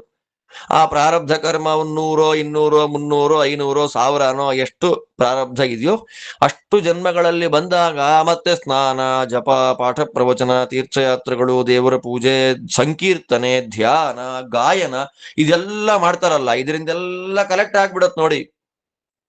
ಆ ಎಲ್ಲ ಪುಣ್ಯ ಅವರು ಬೇಗ ಮೋಕ್ಷಕ್ಕೆ ಹೋಗದೇ ಇರುವಂತೆ ತಡೆದು ಬಿಡುತ್ತೆ. ಅದನ್ನ ಅನಿಷ್ಟ ಪುಣ್ಯ ಅಂತ ಕರೀತಾರೆ. ಅಂತಹ ಅನಿಷ್ಟ ಪುಣ್ಯವನ್ನ ಅವರು ಕೊಟ್ಟು ಬಿಡ್ತಾರೆ. ಸಾಕ್ ನನಗ್ ಬೇಕಾದಷ್ಟು ನನಗಿದೆಯಪ್ಪ ಅಲ್ವಾ. ಈಗ ನಾವೆಲ್ಲೋ ಯಾತ್ರೆಗೆ ಹೋಗಿರ್ತೀವ್ರಿ. ಯಾತ್ರೆಗೆ ಹೋಗಿದ್ದಾಗ, ಸಾಮಾನ್ಯವಾಗಿ ಯಾತ್ರೆಗೆ ಹೋಗಿದ್ದಾಗ ಆರಾಧನೆಗೋ ಇನ್ನೇಗೋ ಮತ್ತೇನಕ್ಕೋ ಇಲ್ಲಿ ಹೋಗಿದ್ದಾಗ ಎಲ್ಲಿ ಕಾಫಿ ಮಾಡ್ತಾ ಇದ್ದಾರೆ ಅಂತ ಕಾಯ್ತಾ ಇರ್ತಾರೆ. ಮಾಡ್ತಾ ಇದ್ದಾರೆ ಅಂತ ಕಾಯ್ತಾ ಇದ್ದಾಗ ಪಾಪ ಯಾರೋ ಒಬ್ಬರಲ್ಲಿ ಮಡಿ ಅಜ್ಜಿ ಕಾಫಿ ಮಾಡ್ತಾ ಇದ್ರು. ಪಾಪ ಮಾಡ್ತಾ ಇರೋ ಸಂದರ್ಭದಲ್ಲಿ ಅವ್ರು ಹೋದ್ರು, ಅಜ್ಜಿ ಅಗ್ಗಿಷ್ಟಿಕೆಲೆ ಮಾಡ್ತಾ ಇದ್ದೀನಿ ಬನ್ನಿ ಕೂತ್ಕೊಳ್ಳಿ. ಅವ್ರಿಗೆ ಗೊತ್ತಿರ್ಲಿಲ್ಲ ಪಾಪ ಮಾಡ್ತಾ ಇದಾರೋ ಬಿಡ್ತಿದಾರೋ. ಅವರೊಂದು ತಪ್ಪಲೆಯಲ್ಲಿ ಕಾಫಿ ಕಾಯಿಸ್ತಾ ಇದ್ರು. ಪಾಪ ಕಾಫಿ ಕಾಯಿಸ್ಬಿಟ್ಟು ಅವರು ಅವ್ರ ಮೊಮ್ಮಗಳು ಯಾರೋ ಬಂದಿದ್ರು. ಇಬ್ಬರಿಗೆ ಕಾಫಿ ಮಾಡ್ಬೇಕು. ಅವರು ಮಾಡಿದ್ದಾರೆ, ಬಟ್ ಹಾಲು ಡಿಕಾಕ್ಷನ್ ಮಿಕ್ಸ್ ಮಾಡಿರೋದು ಇನ್ನಿಬ್ರಿಗೆ ಆಗುವಷ್ಟು ಎಕ್ಸ್ಟ್ರಾ ಆಗೋಗಿದೆ. ಆ ಎಕ್ಸ್ಟ್ರಾ ಆದ ಕಾಫಿ ಅವ್ರಿಗೆ ಕುಡಿಯಲ್ಲ, ಅವ್ರಿಗೆ ಸಾಕು, ಅದು ಇಷ್ಟ ಕಾಫಿ. ಎಕ್ಸ್ಟ್ರಾವಾದದ್ದು ಅನಿಷ್ಟ ಕಾಫಿ. ಅದನ್ನ ಏನ್ ಮಾಡ್ಬೇಕು ತಗೊಂಡವ್ರೀಗ? ಯಾರು ಬಂದಿರ್ತಾರೋ ಯೋಗ್ಯರು, ಬನ್ನಿ ಕುಡೀರಿ, ಹೋಟ್ಲಲ್ಲಿ ಕುಡಿಯಲ್ವಲ್ಲ, ಮಡಿಲೇ ಮಾಡಿದೀನಿ ತಗೊಳ್ಳಿ, ಕುಡಿದು ಬಿಡಿ ಅಂತ ಕೊಟ್ಟು ಬಿಡ್ತಾರೆ ಅವ್ರಿಗೆ. ಅಂದ್ರೆ ಅವರೇ ಮಾಡಿದ್ದು, ಸಂಪಾದನೆ ಮಾಡಿದ್ದವ್ರೇ ಕೊಡೋದು ಯಾರಿಗೆ? ಬೇರೆಯವ್ರಿಗೆ. ಹಾಗಂತ ಅವ್ರು ಇಟ್ಕೊಂಡಿಲ್ವಾ? ಅವ್ರ ಹತ್ರನೂ ಇದೆ. ಅವರಿಗೆ ಬೇಕಾದ ಇಟ್ಕೊಂಡು ಅಧಿಕವಾದದ್ದು, ಬೇಡವಾದದ್ದು ಅದನ್ನ ಕೊಟ್ಟು ಬಿಡ್ತಾರೆ. ಹಾಗೆ ಜ್ಞಾನಿಗಳು ಸುಮ್ಮನೆ ಕಾಫಿ ಉದಾಹರಣೆ, ನೀಚೋದಾಹರಣೆ, ಅರ್ಥ ಆಗ್ಲಿ ಅಂತ ಹೇಳಿದ್ದಷ್ಟೇ. ನಿಮ್ಗೆ ಅರ್ಥ ಆಗತ್ತೆ, ನೀವೆಲ್ಲ ತಿಳಿದವ್ರೆ. ಆದರೂ ಕೂಡ ಆದಷ್ಟು ಅರ್ಥ ಮಾಡಿಸೋ ಪ್ರಯತ್ನ ಮಾಡೋದಷ್ಟೆ. ಹಾಗೆ ಜ್ಞಾನಿಗಳಾದವರು ಅನಿಷ್ಟವಾದ ಪುಣ್ಯವನ್ನ ಯೋಗ್ಯರಿಗೆ, ಸತ್ಪಾತ್ರರಿಗೆ ಹಂಚಿ ಕಳ್ಕೊಂಡ್ ಬಿಡ್ತಾರೆ. ಆದ್ದರಿಂದ ಇಷ್ಟ ಪುಣ್ಯವನ್ನೂ ಬಿಟ್ಟು ಬಿಡ್ತಾರೆ ಅಂತ ಹೇಳಿ ಯಾವ ರೀತಿಯಾದ ಅನುಸಂಧಾನವನ್ನು ಕೂಡ ಮಾಡಿಕೊಳ್ಳಬಾರದು. ಹಾಗೆ ಮಾಡಕ್ಕಾಗಲ್ಲ.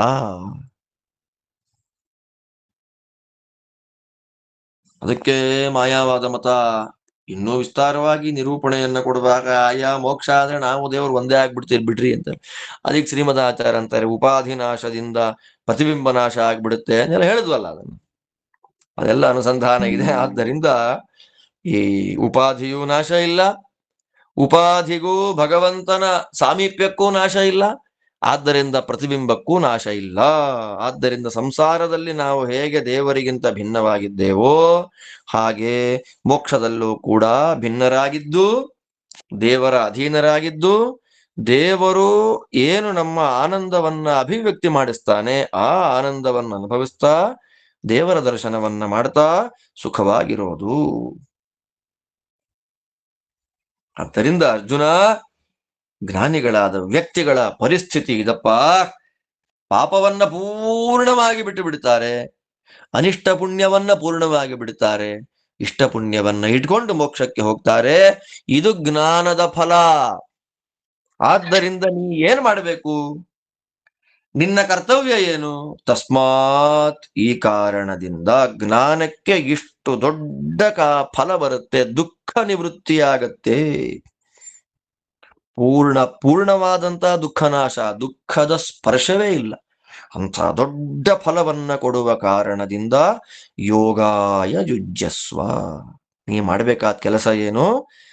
ಯಾವ ಕರ್ಮಗಳನ್ನ ಮಾಡೋದ್ರಿಂದ ಜ್ಞಾನ ಬರುತ್ತೆ ಆ ಕರ್ಮ ಮಾಡ್ತೀನಿ ನಾನು. ಜ್ಞಾನೋಪಾಯಾಯ, ಯಾವುದನ್ನ ಮಾಡೋದ್ರಿಂದ ನನಗೆ ತತ್ವಜ್ಞಾನ ಬರುತ್ತೆ ಆ ಕರ್ಮಗಳನ್ನ ಹುಡುಕಿ ಹುಡುಕಿ ಮಾಡ್ತೇನೆ ಅಂತ ಯುಜ್ಯಸ್ವ, ರೆಡಿಯಾಗು. ಸನ್ನದ್ಧೋ ಭವ, ರೆಡಿಯಾಗು ಅಂತ ರಾಯರು. ಯುಜ್ಯಸ್ವ, ರೆಡಿಯಾಗ್ ನೀನು. ಪ್ರಯತಸ್ವ, ಪ್ರಯತ್ನ ಮಾಡು. ರೆಡಿ ಆಗೋದು ಅಂದ್ರೆ ಏನು? ನಾನು ಯಾವ ಕರ್ಮಗಳನ್ನು ಮಾಡೋದ್ರಿಂದ ಜ್ಞಾನ ಬರುತ್ತೆ ಅಂತಹ ಕರ್ಮಗಳನ್ನು ಮಾಡುತ್ತೇನೆ ಅಂದ್ರೆ ಎಲ್ಲ ಕರ್ಮ ಮಾಡುವಾಗಲೂ ವಿಷ್ಣು ಪ್ರೇರಣೆಯ ವಿಷ್ಣು ಪ್ರೀತ್ಯರ್ಥಂ ಅಂತ ಸಂಕಲ್ಪ ಮಾಡಿಕೊಂಡೇ ಮಾಡ್ತೀನಿ ಅಂತ ನೀನು ಮಾಡಿಬಿಟ್ರೆ ಅದು ಯೋಗ ಆಗತ್ತೆ. ಅಂತಹ ಯೋಗದಲ್ಲಿ ಇದ್ದು ಯೋಗಸ್ಥ ಕುರು ಕರ್ಮಾಣಿ. ಆದ್ದರಿಂದ ಕರ್ಮಗಳಲ್ಲಿ ಯೋಗ್ಯವಾದ ಕರ್ಮ ಯಾವುದು ಗೊತ್ತಾ? ಕುಶಲವಾದ ಕರ್ಮ ಯಾವುದು ಗೊತ್ತಾ? ಯೋಗ ಕರ್ಮಸು ಕೌಶಲಂ. ದೇವರಂತಾನೆ ಕರ್ಮಗಳ ಮಧ್ಯದಲ್ಲಿ ವಿಷ್ಣು ಸರ್ವೋತ್ತಮತ್ವ ಜ್ಞಾನ ಇಟ್ಟುಕೊಂಡು ಫಲದ ಮೇಲಿನ ಆಸೆಯನ್ನ ಬಿಟ್ಟು ದೇವರು ಪ್ರೀತ್ಯರ್ಥನಾಗಲಿ ಅನ್ನುವ ಆಸೆಯಿಂದ ಮಾಡುವ ಕರ್ಮ ಕುಶಲವಾದ ಕರ್ಮ, ಸೂಪರ್ ಆದ ಕರ್ಮ. ಅಂತಹ ಕರ್ಮಕ್ಕೆ ನಾವೇನ್ ಕರಿತೇವೆ? ಯೋಗ.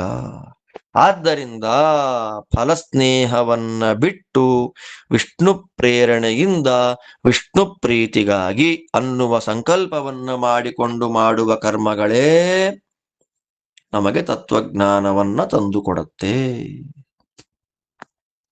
ಮಿಕ್ಕ ಇನ್ಯಾವ ಕರ್ಮಗಳಿಂದಲೂ ಕೂಡ ನಮಗೆ ತತ್ವಜ್ಞಾನ ಅಂತನ್ನೋದು ಬರೋದಿಲ್ಲ. ಎಷ್ಟು ಚೆನ್ನಾಗಿ ಹೇಳ್ತಾರೆ ನೋಡಿ ಸ್ವಾಮಿ ಇಲ್ಲಿ. ಒಂದು ಜ್ಞಾನ ಪಡೆಯಬೇಕು ಅಂದ್ರೆ ಎಷ್ಟು ಕಷ್ಟ ಇದೆ ರೀ. ನಾವೀಸಿಯಾಗಿ ಏನೋ ಒಂದೆರಡು ಮಾಡಿಬಿಟ್ಟು ಊಟಕ್ಕೆ ಮಡಿ ಉಟ್ಕೊಂಡು ಕೂತ್ಕೊಂಡೆ ಅನ್ನೋದೇ ನಮ್ಮ ಇಡೀ ಜೀವನದ ಸಾಧನೆ. ನಾನು ಮಾಡಬಾರದು ಅಂತ ಹೇಳಲ್ಲ. ಪ್ರತಿಯೊಬ್ಬರೂ ಊಟಕ್ಕೆ ಮಡಿಯಲ್ಲೇ ಕೂತು ಊಟ ಮಾಡಬೇಕು ಅನ್ನೋದು ಶಾಸ್ತ್ರ. ಅದನ್ನೇ ಆತ್ಯಂತಿಕ ಸಾಧನ ಅಂತ ಅಂದ್ಕೊಂಡು ಬಿಡಬಾರ್ದು ನಾವು. ನಮ್ದೆಲ್ಲ ಅದೇ. ನಾವೆಲ್ಲ ಹೇಗೆ ಅಂತಂದ್ರೆ, ನಾನು ಮಾಡಿದೆ ಅವನು ಮಾಡ್ಲಿಲ್ಲ, ನಾನು ಮಾಡಿದೆ ಅವ್ರಿಗಿಲ್ಲ, ಅವ್ರಿಗೆಲ್ಲ ಮಾಡಕ್ ಆಗದೆ ಇಲ್ಲ, ಅವ್ರಿಗೇನು ಗೊತ್ತೇ ಇಲ್ಲ, ನಾನು ಮಾತ್ರ ಜ್ಞಾನಿ. ದೇವರಂತಾರೆ ಒಂದು ಒಂದು ವಿಷಯದಲ್ಲಿ ಒಂದು ಪ್ರಮೇಯದ ಜ್ಞಾನವನ್ನ ನಮಗೆ ಪಡಿಬೇಕು ಅಂದ್ರೆ ಎಷ್ಟು ಕಷ್ಟ ನೋಡಿ. ಸ್ವಾಮಿ ಎಷ್ಟು ಗಂಭೀರವಾಗಿ ಹೇಳ್ತಾ ಇದ್ದಾನೆ ಗೀತಾಶಾಸ್ತ್ರದಲ್ಲಿ.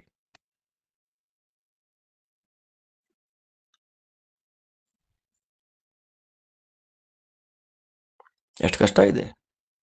ಜ್ಞಾನಕ್ಕಾಗಿ ಪ್ರಯತ್ನ ಪಡು, ಜ್ಞಾನಕ್ಕಾಗಿ ಪ್ರಯತ್ನ ಪಡು ಅಂತ ಅಂದೇವ್ರು. ಹೇಗೆ ಪ್ರಯತ್ನ ಪಡುದು ಜ್ಞಾನಕ್ಕಾಗಿ? ಯೋಗ್ಯವಾದ ಕರ್ಮಗಳನ್ನ ಮಾಡು. ಹಾಗಿರ್ಬೇಕಾದ್ರೆ ನಾವು ನಮ್ಮ ಮನೆಯಲ್ಲೇ ಕೂತ ಜಾಗದಲ್ಲೇ ದೇವರು ನಮಗೆ ಈ ತತ್ವಗಳನ್ನೆಲ್ಲ ಶ್ರವಣ ಮಾಡಿಸ್ತಾ ಇದ್ದಾನೆ ಅಂತಂದ್ರೆ ನಮ್ಮ ಪುಣ್ಯ ಇನ್ನೆಷ್ಟಿರ್ಬೇಡ.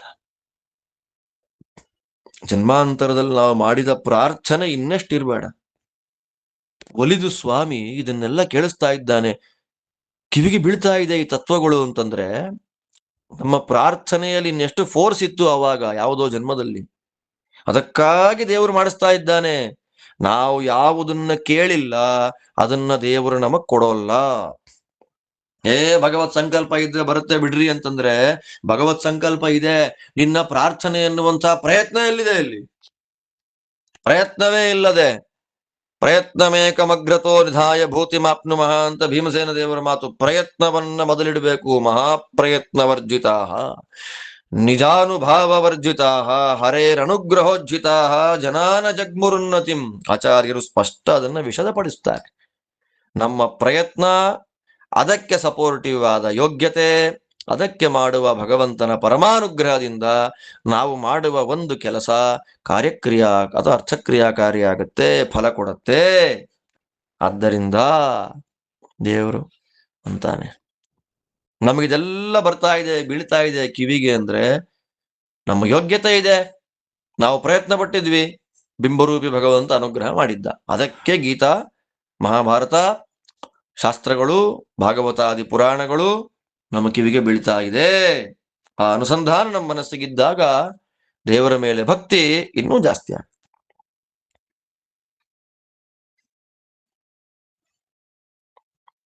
ಸರಿ, ದೇವರು ಹೇಳ್ತಾರೆ ಜ್ಞಾನಕ್ಕೆ ಸಾಧನ ಯಾವುದು? ಯೋಗ. ಜ್ಞಾನದ ಫಲ ಯಾವುದು? ಮೋಕ್ಷ. ಎರಡನ್ನ ಹೇಳಿದ್ದಾಯ್ತು. ಜ್ಞಾನದ ಫಲವನ್ನು ಹೇಳಿದ್ರು, ಜ್ಞಾನಕ್ಕೆ ಸಾಧನೆಯನ್ನು ಹೇಳಿದ್ರು. ಅದನ್ನೇ ಇನ್ನೊಂದು ಸ್ವಲ್ಪ ವಿವರಿಸ್ತಾನೆ ಕೃಷ್ಣ. ಕರ್ಮಜಂ ಬುದ್ಧಿಯುಕ್ತ ಹಿ ಫಲಂ ತ್ಯಕ್ತ್ವಾ ಮನೀಷಿಣಃ ಜನ್ಮಬಂಧ ವಿನಿರ್ಮುಕ್ತ ಪದಂ ಗಚ್ಚತ್ಯನಾಮಯಂ. ದೇವರು ಹೇಳ್ತಾರೆ, ಕರ್ಮಜಂ ಫಲಂ ತ್ಯಕ್ತ್ವಾ.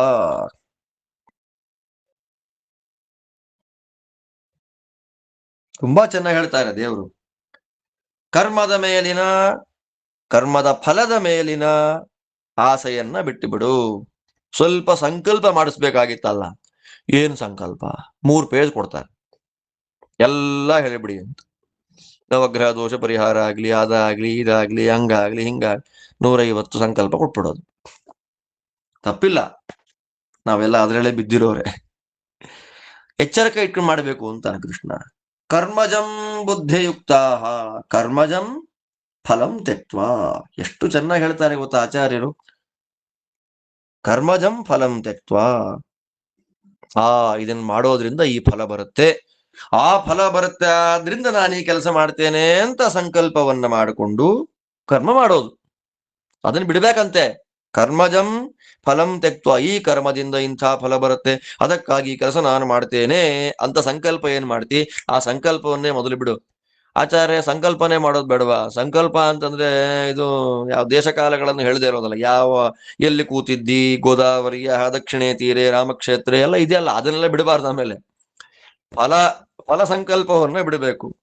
ಅದನ್ನ ಬಿಟ್ಟು ಮಾಡಿದ ಎಲ್ಲ ಕರ್ಮ ಭಗವದರ್ಪಣ ಬುದ್ಧಿಯ, ದೇವರಿಗೆ ಅರ್ಪಣೆ ಆಗಲಿ, ದೇವರು ಸುಪ್ರೀತನಾಗ್ಲಿ ಅನ್ನುವ ಬುದ್ಧಿಯಿಂದ ಕರ್ಮಗಳನ್ನ ಮಾಡೋದು.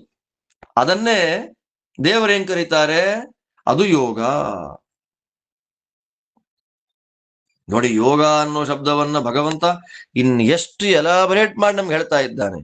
ಕರ್ಮದ ಫಲದ ಮೇಲಿನ ಆಸೆಯನ್ನ ತ್ಯಾಗ ಮಾಡಿ ದೇವರಿಗೆ ಪ್ರೀತಿ ಆಗ್ಲಿ ಅನ್ನುವಂತಹ ಬುದ್ಧಿಯಿಂದ ಕರ್ಮಗಳನ್ನ ಮಾಡೋದೇ ಯೋಗ.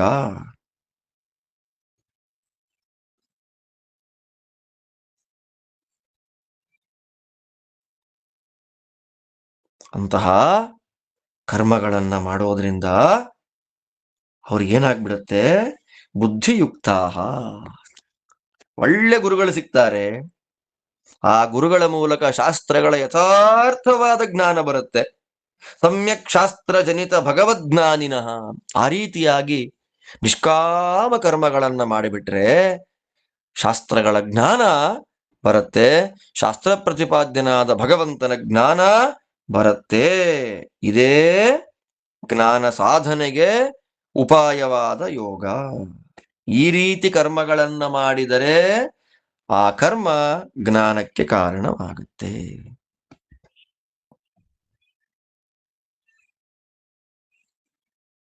ಕರ್ಮದ ಮೇಲಿನ ಅಥವಾ ಕರ್ಮದ ಫಲದ ಮೇಲಿನ ಆಸೆಯನ್ನ ಬಿಟ್ರು, ದೇವರಿಗೆ ಪ್ರೀತಿಯಾಗಲಿ ಅನ್ನೋ ಬುದ್ಧಿಯಿಂದ ಕರ್ಮಗಳನ್ನ ಮಾಡಿದ್ರು ಅವರು ಸಾಧಕರು. ಅದು ಯೋಗ. ಅದಾದ್ಮೇಲೆ ಒಳ್ಳೆ ಶಾಸ್ತ್ರದ ಮೂಲಕ ಭಗವಂತನ ಜ್ಞಾನ ಬಂತು. ಆ ಜ್ಞಾನವನ್ನ ಮತ್ತೆ ಮನನಾದಿಗಳಿಂದ, ಜಿಜ್ಞಾಸಾದಿಗಳಿಂದ ಮತ್ತೆ ಮತ್ತೆ ದೃಢ ಮಾಡ್ಕೊಂಡ್ರು. ದೃಢ ಮಾಡ್ಕೊಂಡ್ಮೇಲೆ ಮನೀಷಿಗಳಾಗ್ಬಿಟ್ರು. ಮನೀಷಿಣೋ ಭೂತ್ವ ಅಂದ್ರೆ ಅಪರೋಕ್ಷ ಜ್ಞಾನ ಆಗೋಯ್ತು ಅವ್ರಿಗೆ. ಆ ಅಪರೋಕ್ಷ ಜ್ಞಾನ ಆಗ್ತಾ ಇದ್ದ ಹಾಗೆ ಪ್ರಾರಬ್ಧ ಒಂದು ಉಳೀತು. ಪ್ರಾರಬ್ಧ ಇರೋಷ್ಟು ದಿನ ಇದ್ದು ಜನ್ಮ ಬಂಧ ವಿನಿರ್ಮುಕ್ತ. ಮತ್ತೆ ಹುಟ್ಟೋದು, ಅದಕ್ಕೆ ಕಾರಣವಾಗುವಂತಹ ಸಂಸಾರ ಬಂಧನದಲ್ಲಿ ಬೀಳೋದು, ಇದೆಲ್ಲದರಿಂದ ವಿನಿರ್ಮುಕ್ತರಾಹ ಮತ್ಯಾವತ್ತೂ ಬರದೇ ಇರೋ ತನ್ನ ಆ ಜಾಗವನ್ನ ನೋಡಿ ಮತ್ಯಾವತ್ ಸಂಸಾರಕ್ಕೆ ಬರಬಾರ್ದು ಆ ತರ ಬಿಟ್ಟು ಹೋಗ್ತಾರೆ. ಆ ತರ ಬಿಟ್ಟು ಅನಾಮಯಂ ಪದಂ ಗಚ್ಚಂತಿ. ಅನಾಮಯ, ಆಮಯ ಅಂದ್ರೆ ದುಃಖ, ದುಃಖವೇ ಇಲ್ಲದ ಪರಿಪೂರ್ಣ ಸುಖರೂಪವಾದ ಆ ಪರಮ ಪದವನ್ನ, ವೈಕುಂಠಾಖ್ಯ ಮೋಕ್ಷ ಲೋಕವನ್ನ ಗಚ್ಚಂತಿ, ಅವರು ಹೋಗಿಬಿಡ್ತಾರೆ. ಈಸಿಯೆಸ್ಟ್ ವೇನಲ್ಲಿ ನಿರೂಪಣೆ ಮಾಡಿದ ಒಂದು ಭಾಗ ಇದು. ಕರ್ಮ ಫಲದ ಮೇಲಿನ ಆಸೆಯನ್ನ ಬಿಟ್ಟು ವಿಷ್ಣು ಅರ್ಪಣ ಬುದ್ಧಿಯಿಂದ, ವಿಷ್ಣು ಪ್ರೀತ್ಯರ್ಥ ಬುದ್ಧಿಯಿಂದ ಕರ್ಮಗಳನ್ನ ಮಾಡಿ ಯೋಗಿಗಳಾಗಿ, ಅದು ಯೋಗ ಅಂತ ಅನ್ನಿಸ್ಕೊಳ್ಳುತ್ತೆ. ಅದರಿಂದ ಶಾಸ್ತ್ರಜ್ಞಾನದ ಮತ್ತೆ ಸಾಧನೆಯಿಂದ ಬರುವಂಥದ್ದು ಅಪರೋಕ್ಷ ಜ್ಞಾನ. ಅಪರೋಕ್ಷ ಜ್ಞಾನದಿಂದ ಜನ್ಮ ಬಂಧನ ಮೋಚನವಾದ ಮೇಲೆ ಅನಾಮಯವಾದ ದುಃಖವೇ ಇಲ್ಲದ ಪರಮಪದ ರೂಪವಾದ ವೈಕುಂಠಾಖ್ಯ ಮೋಕ್ಷಲೋಕ ಪ್ರವೇಶ. ಇದು ಜ್ಞಾನಕ್ಕೆ ಇದು ಫಲ. ತೋರಿಸ್ಬಿಡಿದನ್ನ ಕಾಮ್ಯಕರ್ಮಗಳಿಗೆ. ಕಾಮ್ಯಕರ್ಮಗಳನ್ನ ಮಾಡಿ ಈ ಪ್ರಕಾರವಾದ ಫಲವನ್ನ ಪಡಿಲಿಕ್ಕಾಗತ್ತೇನಯ್ಯ ಅರ್ಜುನ? ಎಷ್ಟು ಚೆನ್ನಾಗಿ ಹೇಳ್ತಾನೆ ಸ್ವಾಮಿ. ಅನಂತ ಜನ್ಮಗಳಲ್ಲಿ ಕಾಮ್ಯಕರ್ಮಗಳನ್ನ ಮಾಡಿದ್ರೂ ಕೂಡ ಇಷ್ಟು ದೊಡ್ಡ ಫಲ ಬರೋದಿಲ್ಲ. ಮಾಡುವ ಕರ್ಮವನ್ನೇ ವಿಷ್ಣುವರ್ಪಣ ಬುದ್ಧಿಯಿಂದ ಮಾಡಿಬಿಟ್ರೆ ಭಗವಂತ ಅದನ್ನ ಜ್ಞಾನೋಪಾಯವನ್ನಾಗಿ ಪರಿವರ್ತನೆ ಮಾಡಿಬಿಡ್ತಾನೆ ಸ್ವಾಮಿ. ಎಷ್ಟು ಚೆನ್ನಾಗಿದೆ ನೋಡಿ. ಅರ್ಜುನ ಕೇಳಿದ, ಸರಿಯಪ್ಪ, ಎಲ್ಲಾ ಸರಿ, ಎಷ್ಟು ದಿನ ಮಾಡ್ಬೇಕಿದನ್ನ? ಜ್ಞಾನೋಪಾಯ ಭೂತವಾದ ಕರ್ಮಗಳನ್ನ ಮಾಡಬೇಕು.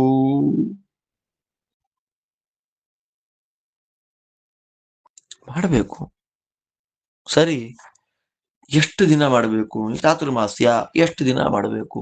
ವರ್ಷ ಇಡೀ ಮಾಡಕ್ಕಾಗತ್ತಾ? ಹಾಗಲ್ಲ. ಒಂದೊಂದು ತಿಂಗಳು 4 ತಿಂಗಳು ಚಾತುರ್ಮಾಸ್ಯ ವ್ರತ, 4 ತಿಂಗಳು ಇಂಥ ಪ್ರದಕ್ಷಿಣೆ ಇಷ್ಟು, ದೀಪ ಹಚ್ಚೋದು 1,00,000, ಪ್ರದಕ್ಷಿಣೆ 1,00,000, ಇಷ್ಟೆಲ್ಲ ಮಾಡಿ ಕೊನೆ ನಾವೇನ್ ಮಾಡ್ತೀವಿ? ಮಾಡಿ ಬಿಟ್ಬಿಡಲ್ಲ ಅದನ್ನ ಉದ್ಯಾಪನೆ ಅಂತ ಮಾಡ್ತೀವಿ. ಉದ್ಯಾಪನೆ ಅಂದ್ರೆ ಏನು? ದೀಪ ಹಚ್ಚಿದ್ದೋ, ಪ್ರದಕ್ಷಿಣೆ ಮಾಡಿದ್ದೋ, ವ್ರತ ಮಾಡಿದ್ದೋ, ಅನಂತ ವ್ರತ 14 ವರ್ಷ ಮಾಡಿ ಉದ್ಯಾಪನೆ ಮಾಡುವುದು. ಮತ್ತೆ ಉದ್ಯಾಪನೆ ಮಾಡಿ ಕೃಷ್ಣಾರ್ಪಣ ಅನ್ಬಿಡೋದಲ್ಲ, ಮತ್ತೆ ನೆಕ್ಸ್ಟ್ ವರ್ಷ ಕಂಟಿನ್ಯೂ ಮಾಡ್ಬೇಕು ಅದನ್ನ. ಹಾಗೆ ಒಂದೊಂದು ಕರ್ಮಗಳಿಗೆ ಇಷ್ಟು ವರ್ಷ, ಇಷ್ಟು ಸಂಖ್ಯೆ, ಅದಾದ ಮೇಲೆ ಹೋಮ, ದಾನ, ದಕ್ಷಿಣೆ, ಬ್ರಾಹ್ಮಣ ಭೋಜನ, ಕೃಷ್ಣಾರ್ಪಣ ಅಂತೆಲ್ಲ ಇದೆ. ನೀ ಹೇಳಿದ್ಯಲ್ಲ ಈಗ ವಿಷ್ಣುರ್ಪಣ ಬುದ್ಧಿಯಿಂದ ಕರ್ಮಗಳನ್ನ ಮಾಡೋದು. ಕರ್ಮ ಫಲಗಳ ಮೇಲಿನ ಆಸೆಯನ್ನ ಬಿಟ್ಟು ಕರ್ಮಗಳನ್ನ ಮಾಡುವುದು. ಎಷ್ಟು ಕಾಲ ಮಾಡ್ಬೇಕು ಅದನ್ನ? 1 ವರ್ಷವೋ, 2 ವರ್ಷವೋ, 10 ವರ್ಷವೋ, 16 ಕೋಟಿ ಜನ್ಮಗಳು? ಎಷ್ಟು ಕಾಲ ಅದನ್ನ? ಕಿಯತ್ ಪರ್ಯಂತಮವಶ್ಯಂ ಕರ್ತವ್ಯಾನಿ ಮುಮುಕ್ಷುಣ ಏವಂ ಕರ್ಮಾಣಿ. ಈ ಪ್ರಕಾರವಾಗಿ ಮುಮುಕ್ಷುವಾದ ಮೋಕ್ಷದ ಮೇಲಿನ ಆಸೆ ಇರುವಂತಹ ವ್ಯಕ್ತಿ ಎಷ್ಟು ಕಾಲ ಈ ರೀತಿಯಾಗಿ ಕರ್ಮಗಳನ್ನ ಮಾಡಬೇಕು? ಎಷ್ಟು ದಿನ ಮಾಡಬೇಕು? ದೇವರಂತಾರೆ, ಯದಾ ತೇ ಮೋಹ ಕಲಿಲಂ ಬುದ್ಧಿರ್ವ್ಯವತರಿಷ್ಯತಿ ತದಾ ಗಂತಾಸಿ ನಿರ್ವೇದಂ ಶ್ರೋತವ್ಯಸ್ಯ ಶ್ರುತಸ್ಯ ಚ. ಏನ್ ಟೆನ್ಷನ್ ಬೇಡ. ಯಾವಾಗ ನಿನ್ನ ಅಂತಃಕರಣ, ಮನಸ್ಸು ಅನ್ಯಥಾ ಜ್ಞಾನ ರೂಪವಾದಂತಹ ದೋಷವನ್ನ ದಾಟಿ ಹೋಗಿಬಿಡತ್ತೆ. ಎಲ್ಲಿ ತನಕ ಮಾಡಬೇಕು ಅಂತ ಕೇಳಿದ್ಯಲ್ವೇನಪ್ಪ ನೀನು? ಯಾವಾಗ ಮನಸ್ಸು ಭ್ರಾಂತಿಯನ್ನ ಕಳ್ಕೊಳ್ಳುತ್ತೆ, ಯಾವಾಗ ಅಜ್ಞಾನ ದೂರ ಆಗತ್ತೆ, ಯಾವಾಗ ಮಿಥ್ಯಾಜ್ಞಾನ ಹೋಗುತ್ತೆ, ಯಾವಾಗ ವಿಪರೀತ ಜ್ಞಾನ ಹೋಗ್ಬಿಡತ್ತೆ, ಅವಾಗ ಮಹಾನುಭಾವರು ಮಾಡಿದ ಉಪದೇಶ, ಇಲ್ಲಿ ತನಕ ನೀನೇನು ಕೇಳಿದ್ದಿ, ಶ್ರುತಸ್ಯ, ಶಾಸ್ತ್ರದ ಶ್ರವಣ ಮಾಡಿ ಮಾಡಿ ಮಾಡಿ ಪಾಠ ಕೇಳಿ ಕೇಳಿ ಕೇಳಿ ಯಾವ ಜ್ಞಾನ ಬಂದಿದೆ, ಇನ್ನು ನೆಕ್ಸ್ಟ್ ಕೇಳೋದ್ರಿಂದ ಏನು ಬರುತ್ತೆ ಅದೆಲ್ಲ ಫಲ ಬಂದ್ಬಿಡುತ್ತೆ. ಶ್ರೋತವ್ಯಸ್ಯ ಶ್ರುತಸ್ಯ ಚ. ಇಲ್ಲಿ ತನಕ ಕೇಳಿದ, ಇನ್ ಫ್ಯೂಚರ್ನಲ್ಲಿ ಕೇಳುವ ಎಲ್ಲದರ ಫಲವನ್ನು ನೀನು ಪಡೆದು ಬಿಡ್ತಿ.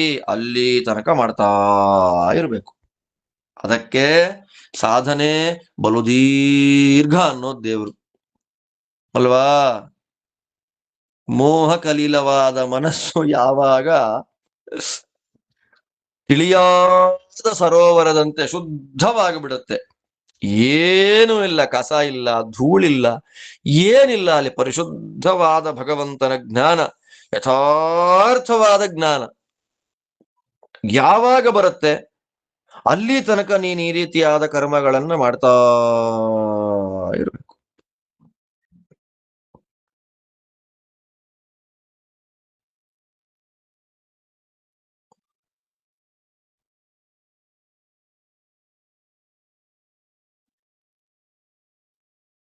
ಅಲ್ಲಿ ತನಕ ಮಾಡ್ತಾ ಇರ್ಬೇಕು.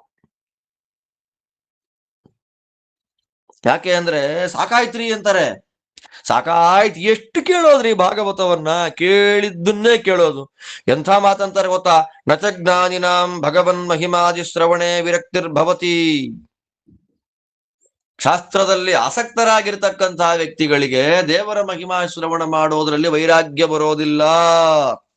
ಆತ್ಮ ರಾಮ ಹಿಮನಯೋ ನಿರ್ಗ್ರಾಹ್ಯ ಅಪ್ಯುರುಕ್ರಮೆ ಕುರುವಂತ್ಯ ಹೈತುಕೀಂ ಭಕ್ತಿಂ ಇಚ್ಛಂಭೂತ ಗುಣೋ ಹರಿಹಿ. ಮಹಾನುಭಾವರಾದ ಶುಕಾಚಾರ್ಯರೇ ಮೊದಲಾದ ಮಹಾನುಭಾವರೆಲ್ಲ ಆತ್ಮಾರಾಮರವರೆಲ್ಲ ಆಗಿದ್ದು ಭಾಗವತ ಹೇಳ್ತಾರೆ, ವೇದವ್ಯಾಸರಿಂದ ಕೇಳ್ತಾರೆ. ಯಾಕೆ? ದೇವರ ಮಹಿಮೆಯಲ್ಲಿ ಶ್ರವಣದಲ್ಲಿ ಅಷ್ಟು ಆಸಕ್ತಿ ಅವರಿಗೆ, ವೈರಾಗ್ಯ ಇಲ್ಲ ಕಥೆ ಕೇಳೋದ್ರಲ್ಲಿ. ಜ್ಞಾನಿಗಳಿಗೆ ಸಂತೋಷ ಯಾವಾಗಂತೆ ಗೊತ್ತಾ? ಸಾಧಕರಿಗೆ ಸಂತೋಷ ಯಾವಾಗಂತೆ ಗೊತ್ತಾ? ಯಾ ನಿರವೃತಿ ಸ್ತನಭೃತಾಂತವ ಪಾದ ಪದ್ಮಧ್ಯಾನಾತ್ ಭವದ್ಭಜನ ಕಥಾಶ್ರವಣೆ ನವಾಸ್ಯಾತ್. ಹೇಗೆ ಹೇಳ್ತಾರೆ?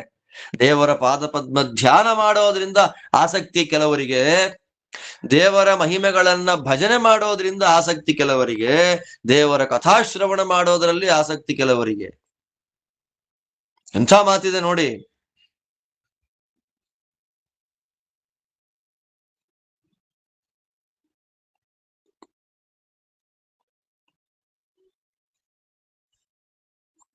ತಾರತಮ್ಯ ಇದೆ ಅದರಲ್ಲಿ.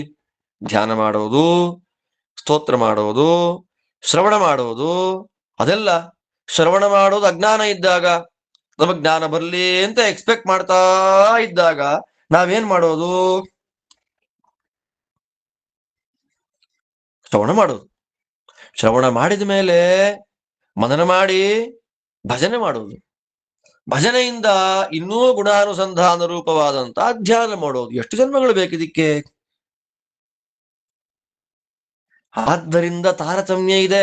ಸಾಧನೆಯಲ್ಲಿ ತಾರತಮ್ಯ ಹೇಗಿದೆಯೋ, ಇದು ಅವರವರ ಯೋಗ್ಯತೆಗನುಗುಣವಾಗಿ ಭಗವಂತ ಹೇಳೋದು. ಯಾವಾಗ ಅವರಿಗೆ ಮನಸ್ಸು ಶುದ್ಧವಾಗತ್ತೋ, ಅಂತಃಕರಣ ನಿರ್ಮಲವಾಗತ್ತೋ, ಅಲ್ಲಿ ತನಕ ಈ ನಿವೃತ್ತ ಕರ್ಮಾನುಷ್ಠಾನವನ್ನ ಮಾಡ್ತಾ ಇರಬೇಕು. ಎಲ್ಲಿವರೆಗೂ ಮಾಡಬೇಕು ಅಂದ್ರೆ ಅವರವರ ತಾರತಮ್ಯ, ಜೀವ ತಾರತಮ್ಯ, ಸ್ವರೂಪ ತಾರತಮ್ಯ ಇದೆ ಅಲ್ಲ. ಆದ್ದರಿಂದ ಇಲ್ಲಿ ಸಾಧನೆಯಲ್ಲಿ ತಾರತಮ್ಯ ಇರುವ ಹಾಗೆ ಮೋಕ್ಷದಲ್ಲಿ ಆನಂದ ತಾರತಮ್ಯ ಇದೆ. ಎಂಥ ದೊಡ್ಡ ಮಾತು ಗೊತ್ತಾ? ಯಥಾ ಭಕ್ತಿ ವಿಶೇಷೋತ್ರ ದೃಶ್ಯತೆ ಪುರುಷೋತ್ತಮೇ. ಇಲ್ವಾ? ಕೆಲವರು ಎಷ್ಟು ವಿಶೇಷವಾಗಿ ಭಕ್ತಿ ಮಾಡ್ತಾರೆ. ಈ ಮಹಾನುಭಾವರಾದ ಜ್ಞಾನಿಗಳು ಭಕ್ತಿ ಮಾಡಿದ ಹಾಗೆ ನಾವು ಮಾಡಕ್ಕಾಗುತ್ತಾ? ನಮ್ಮ ಗುರುಗಳು ಮಾಡಿದಂತೆ ನಮಗೆ ಭಕ್ತಿ ಮಾಡಕ್ಕಾಗುತ್ತಾ? ಆಗಲ್ವಲ್ಲ.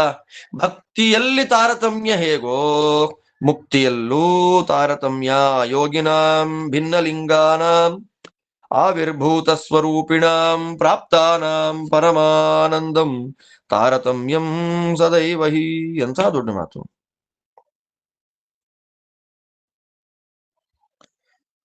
ಸಾಧನೆಯನ್ನ ಮಾಡಿಕೊಂಡು ಅಪರೋಕ್ಷ ಜ್ಞಾನವನ್ನ ಪಡೆದು ಭಗವಂತನ ಅನುಗ್ರಹಕ್ಕೆ ಪಾತ್ರರಾದ ಯೋಗಿಗಳು, ಸ್ತ್ರೀ ಪುರುಷರಿಬ್ಬರು ಲಿಂಗದೇಹವನ್ನ ಭಂಗ ಮಾಡಿಕೊಂಡು ಸ್ವಸ್ವರೂಪದ ಆವಿರ್ಭಾವ ಆಗಿದೆ. ಸ್ವರೂಪ ಆನಂದ ಆವಿರ್ಭಾವ ಆಗಿದೆ. ಅಂತಹ ಆನಂದದಲ್ಲಿಯೂ ಬ್ರಹ್ಮಾದಿಗಳಿಂದ ಎಲ್ಲರಿಗೂ ಕ್ರಮವಾಗಿ ತಾರತಮ್ಯ ನಿರಂತರವಾಗಿ ಇರುತ್ತೆ.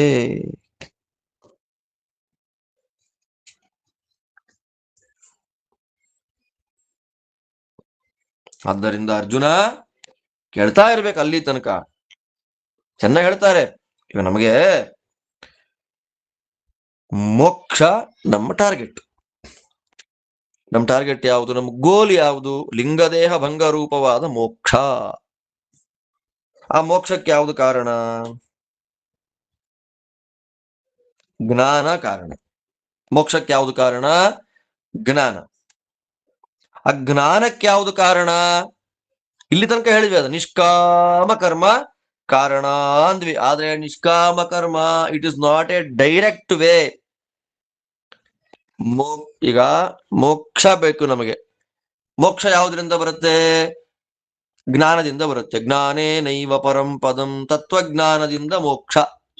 ಆ ಜ್ಞಾನ ಯಾವುದರಿಂದ ಬರುತ್ತೆ ಅಂದ್ರೆ ಯೋಗದಿಂದ ಬರುತ್ತೆ ಅಂದ ಕೃಷ್ಣ. ಯೋಗ ಅಂದ್ರೆ ನಿಷ್ಕಾಮ ಕರ್ಮವಾದದ್ದು, ಭಗವಂತನಿಗೆ ಅರ್ಪಣೆ ಮಾಡುವಂಥದ್ದು, ಫಲದ ಮೇಲಿನ ಆಸೆಯನ್ನು ಬಿಟ್ಟು ಮಾಡೋದಲ್ಲ ಯೋಗ. ಅರ್ಥಾತ್ ಕೊನೆಗೆ ಒಂದೇ ವರ್ಡು, ನಿಷ್ಕಾಮ ಕರ್ಮ. ನಿಷ್ಕಾಮ ಕರ್ಮಗಳನ್ನ ಮಾಡಿಬಿಟ್ರೆ ಅದು ಜ್ಞಾನಕ್ಕೆ ಕಾರಣ ಆಗತ್ತೆ, ಜ್ಞಾನ ಮೋಕ್ಷಕ್ಕೆ ಕಾರಣ ಆಗುತ್ತೆ. ಸಿಂಪಲ್ ಇಲ್ಲ ಇದು.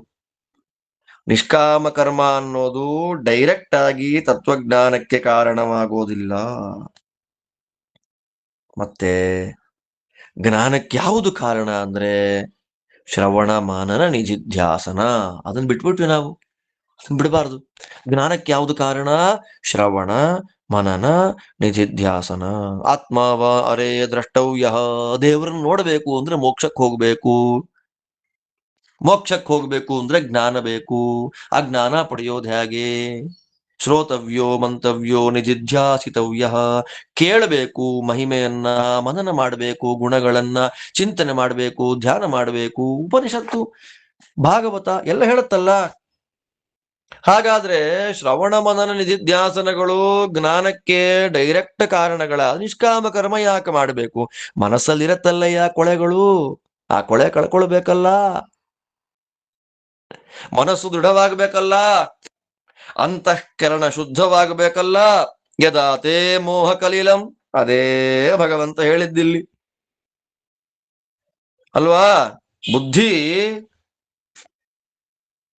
ಶುದ್ಧವಾಗಬೇಕು, ಮನಸ್ಸು ಶುದ್ಧ ಇರಬೇಕು, ಅಂತಃಕರಣ ಶುದ್ಧ ಆಗಬೇಕು. ಅಂತಃಕರಣ ಶುದ್ಧಿಗಾಗಿ ಏನ್ ಮಾಡಬೇಕು?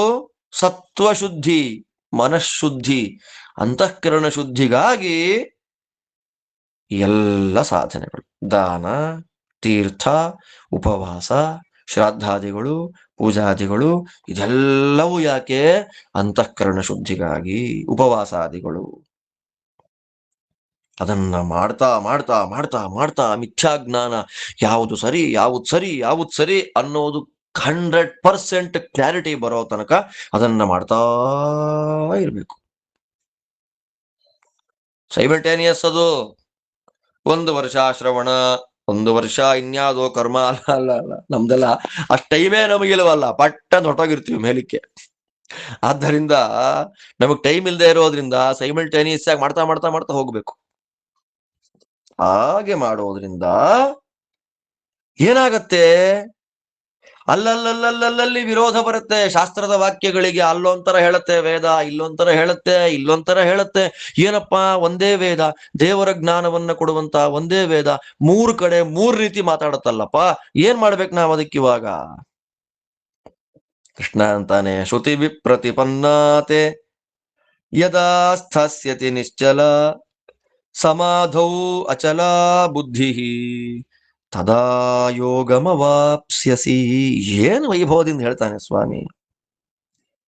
ಏನ್ ಟೆನ್ಷನ್ ಮಾಡಬೇಡ ನೀನು, ತಲೆ ಕೆಡಿಸ್ಕೊಳ್ಲಿಕ್ ಹೋಗ್ಲೇಬೇಡ. ಶ್ರುತಿ ವಿಪ್ರತಿಪನ್ನಾತೆ ಯದಾ ಸ್ಥಾಸ್ಯತಿ ನಿಶ್ಚಲ. ಅಲ್ಲಲ್ಲಿ ವೇದಗಳು ಅದು ಹೇಳ್ತಾ ಇದೆ, ಇದು ಹೇಳ್ತಾ ಇದೆ ಅಂತೆಲ್ಲ ಬೇರೆ ಬೇರೆ. ಅಷ್ಟು ಮಾತ್ರ ಅಲ್ಲ, ನನ್ನ ಮನಸ್ಸೇನಾಗಿತ್ತು? ವೇದಶಾಸ್ತ್ರಗಳಿಗೆ ವಿರುದ್ಧವಾಗಿತ್ತು ನನ್ನ ಮನಸ್ಸು. ವೇದ ಹೇಳೋದೇನೋ, ಶಾಸ್ತ್ರ ಉಪದೇಶ ಮಾಡೋದೇನೋ, ನಾನು ಮಾಡ್ತಾ ಇರೋದೇನೋ ಇಲ್ಲಿ ಹಾಗಾಗ್ಬಿಟ್ಟಿತ್ತು. ಶ್ರುತಿ ವಿಪ್ರತಿಪನ್ನವಾಗಿಬಿಟ್ಟಿತ್ತು. ಪರೋಕ್ಷ ಜ್ಞಾನ ಬರೋಕ್ಕಿಂತ ಮೊದಲಿಗೆ ಈ ತರ ಅವಸ್ಥೆ ಆಗೋಗಿತ್ತು ನಮ್ದು. ಶಾಸ್ತ್ರಜ್ಞಾನ ಇಲ್ಲ, ನಾನು ಮಾಡ್ತಿರೋದೇ ಶಾಸ್ತ್ರ ಅನ್ಕೊಂಡು ಜೀವನ ಆಗ್ತಾ ಇತ್ತು ನಮ್ದು.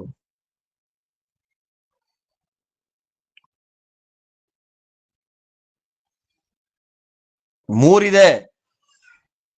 ವಿರೋಧವನ್ನ ಪರಿಹಾರ ಮಾಡಿಕೊಳ್ಳೋದು, ಯಾವುದು ತತ್ವ ಅಂತ ದೃಢವಾದ ಜ್ಞಾನ.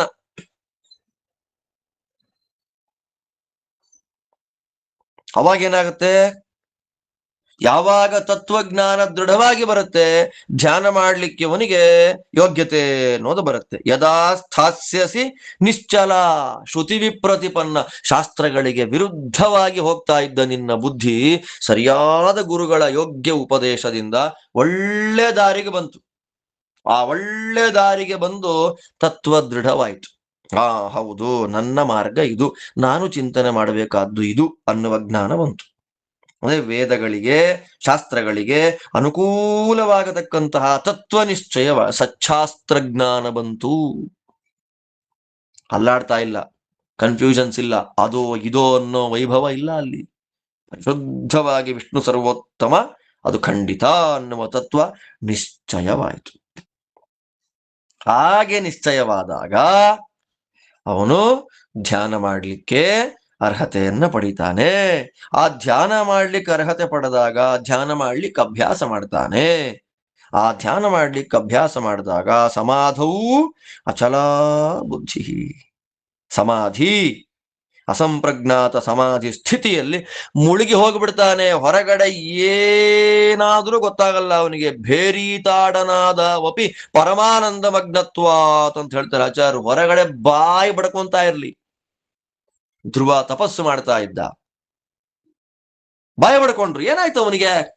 ಏನಿಲ್ಲ, ಭೇರೀತಾಡನ ಆಗ್ಲಿ, ಶಂಕ ಊದ್ಲಿ, ಏನಾರ ಮಾಡ್ಲಿ, ಇವನು ಮಾತ್ರ ಮನಸ್ಸಿನೊಳಗೆ ಭಗವತ್ ಚಿಂತನೆಯನ್ನು ಮಾಡ್ತಾ ಪರಮಾನಂದ ಸಾಗರದಲ್ಲಿ ಮುಳುಗಿ ಹೋಗಿಬಿಟ್ಟಿದ್ದಾನೆ. ಆ ಗಟ್ಟಿ ಸ್ಥಿತಿ ಬಂದಾಗ ಜ್ಞಾನದ ಫಲ ನಿನಗೆ ಬಂತು. ಜ್ಞಾನದ ಫಲ ಯಾವುದು? ಅಪರೋಕ್ಷ ಜ್ಞಾನ ಆಯಿತು, ಭಗವದ್ ದರ್ಶನ ಆಯಿತು.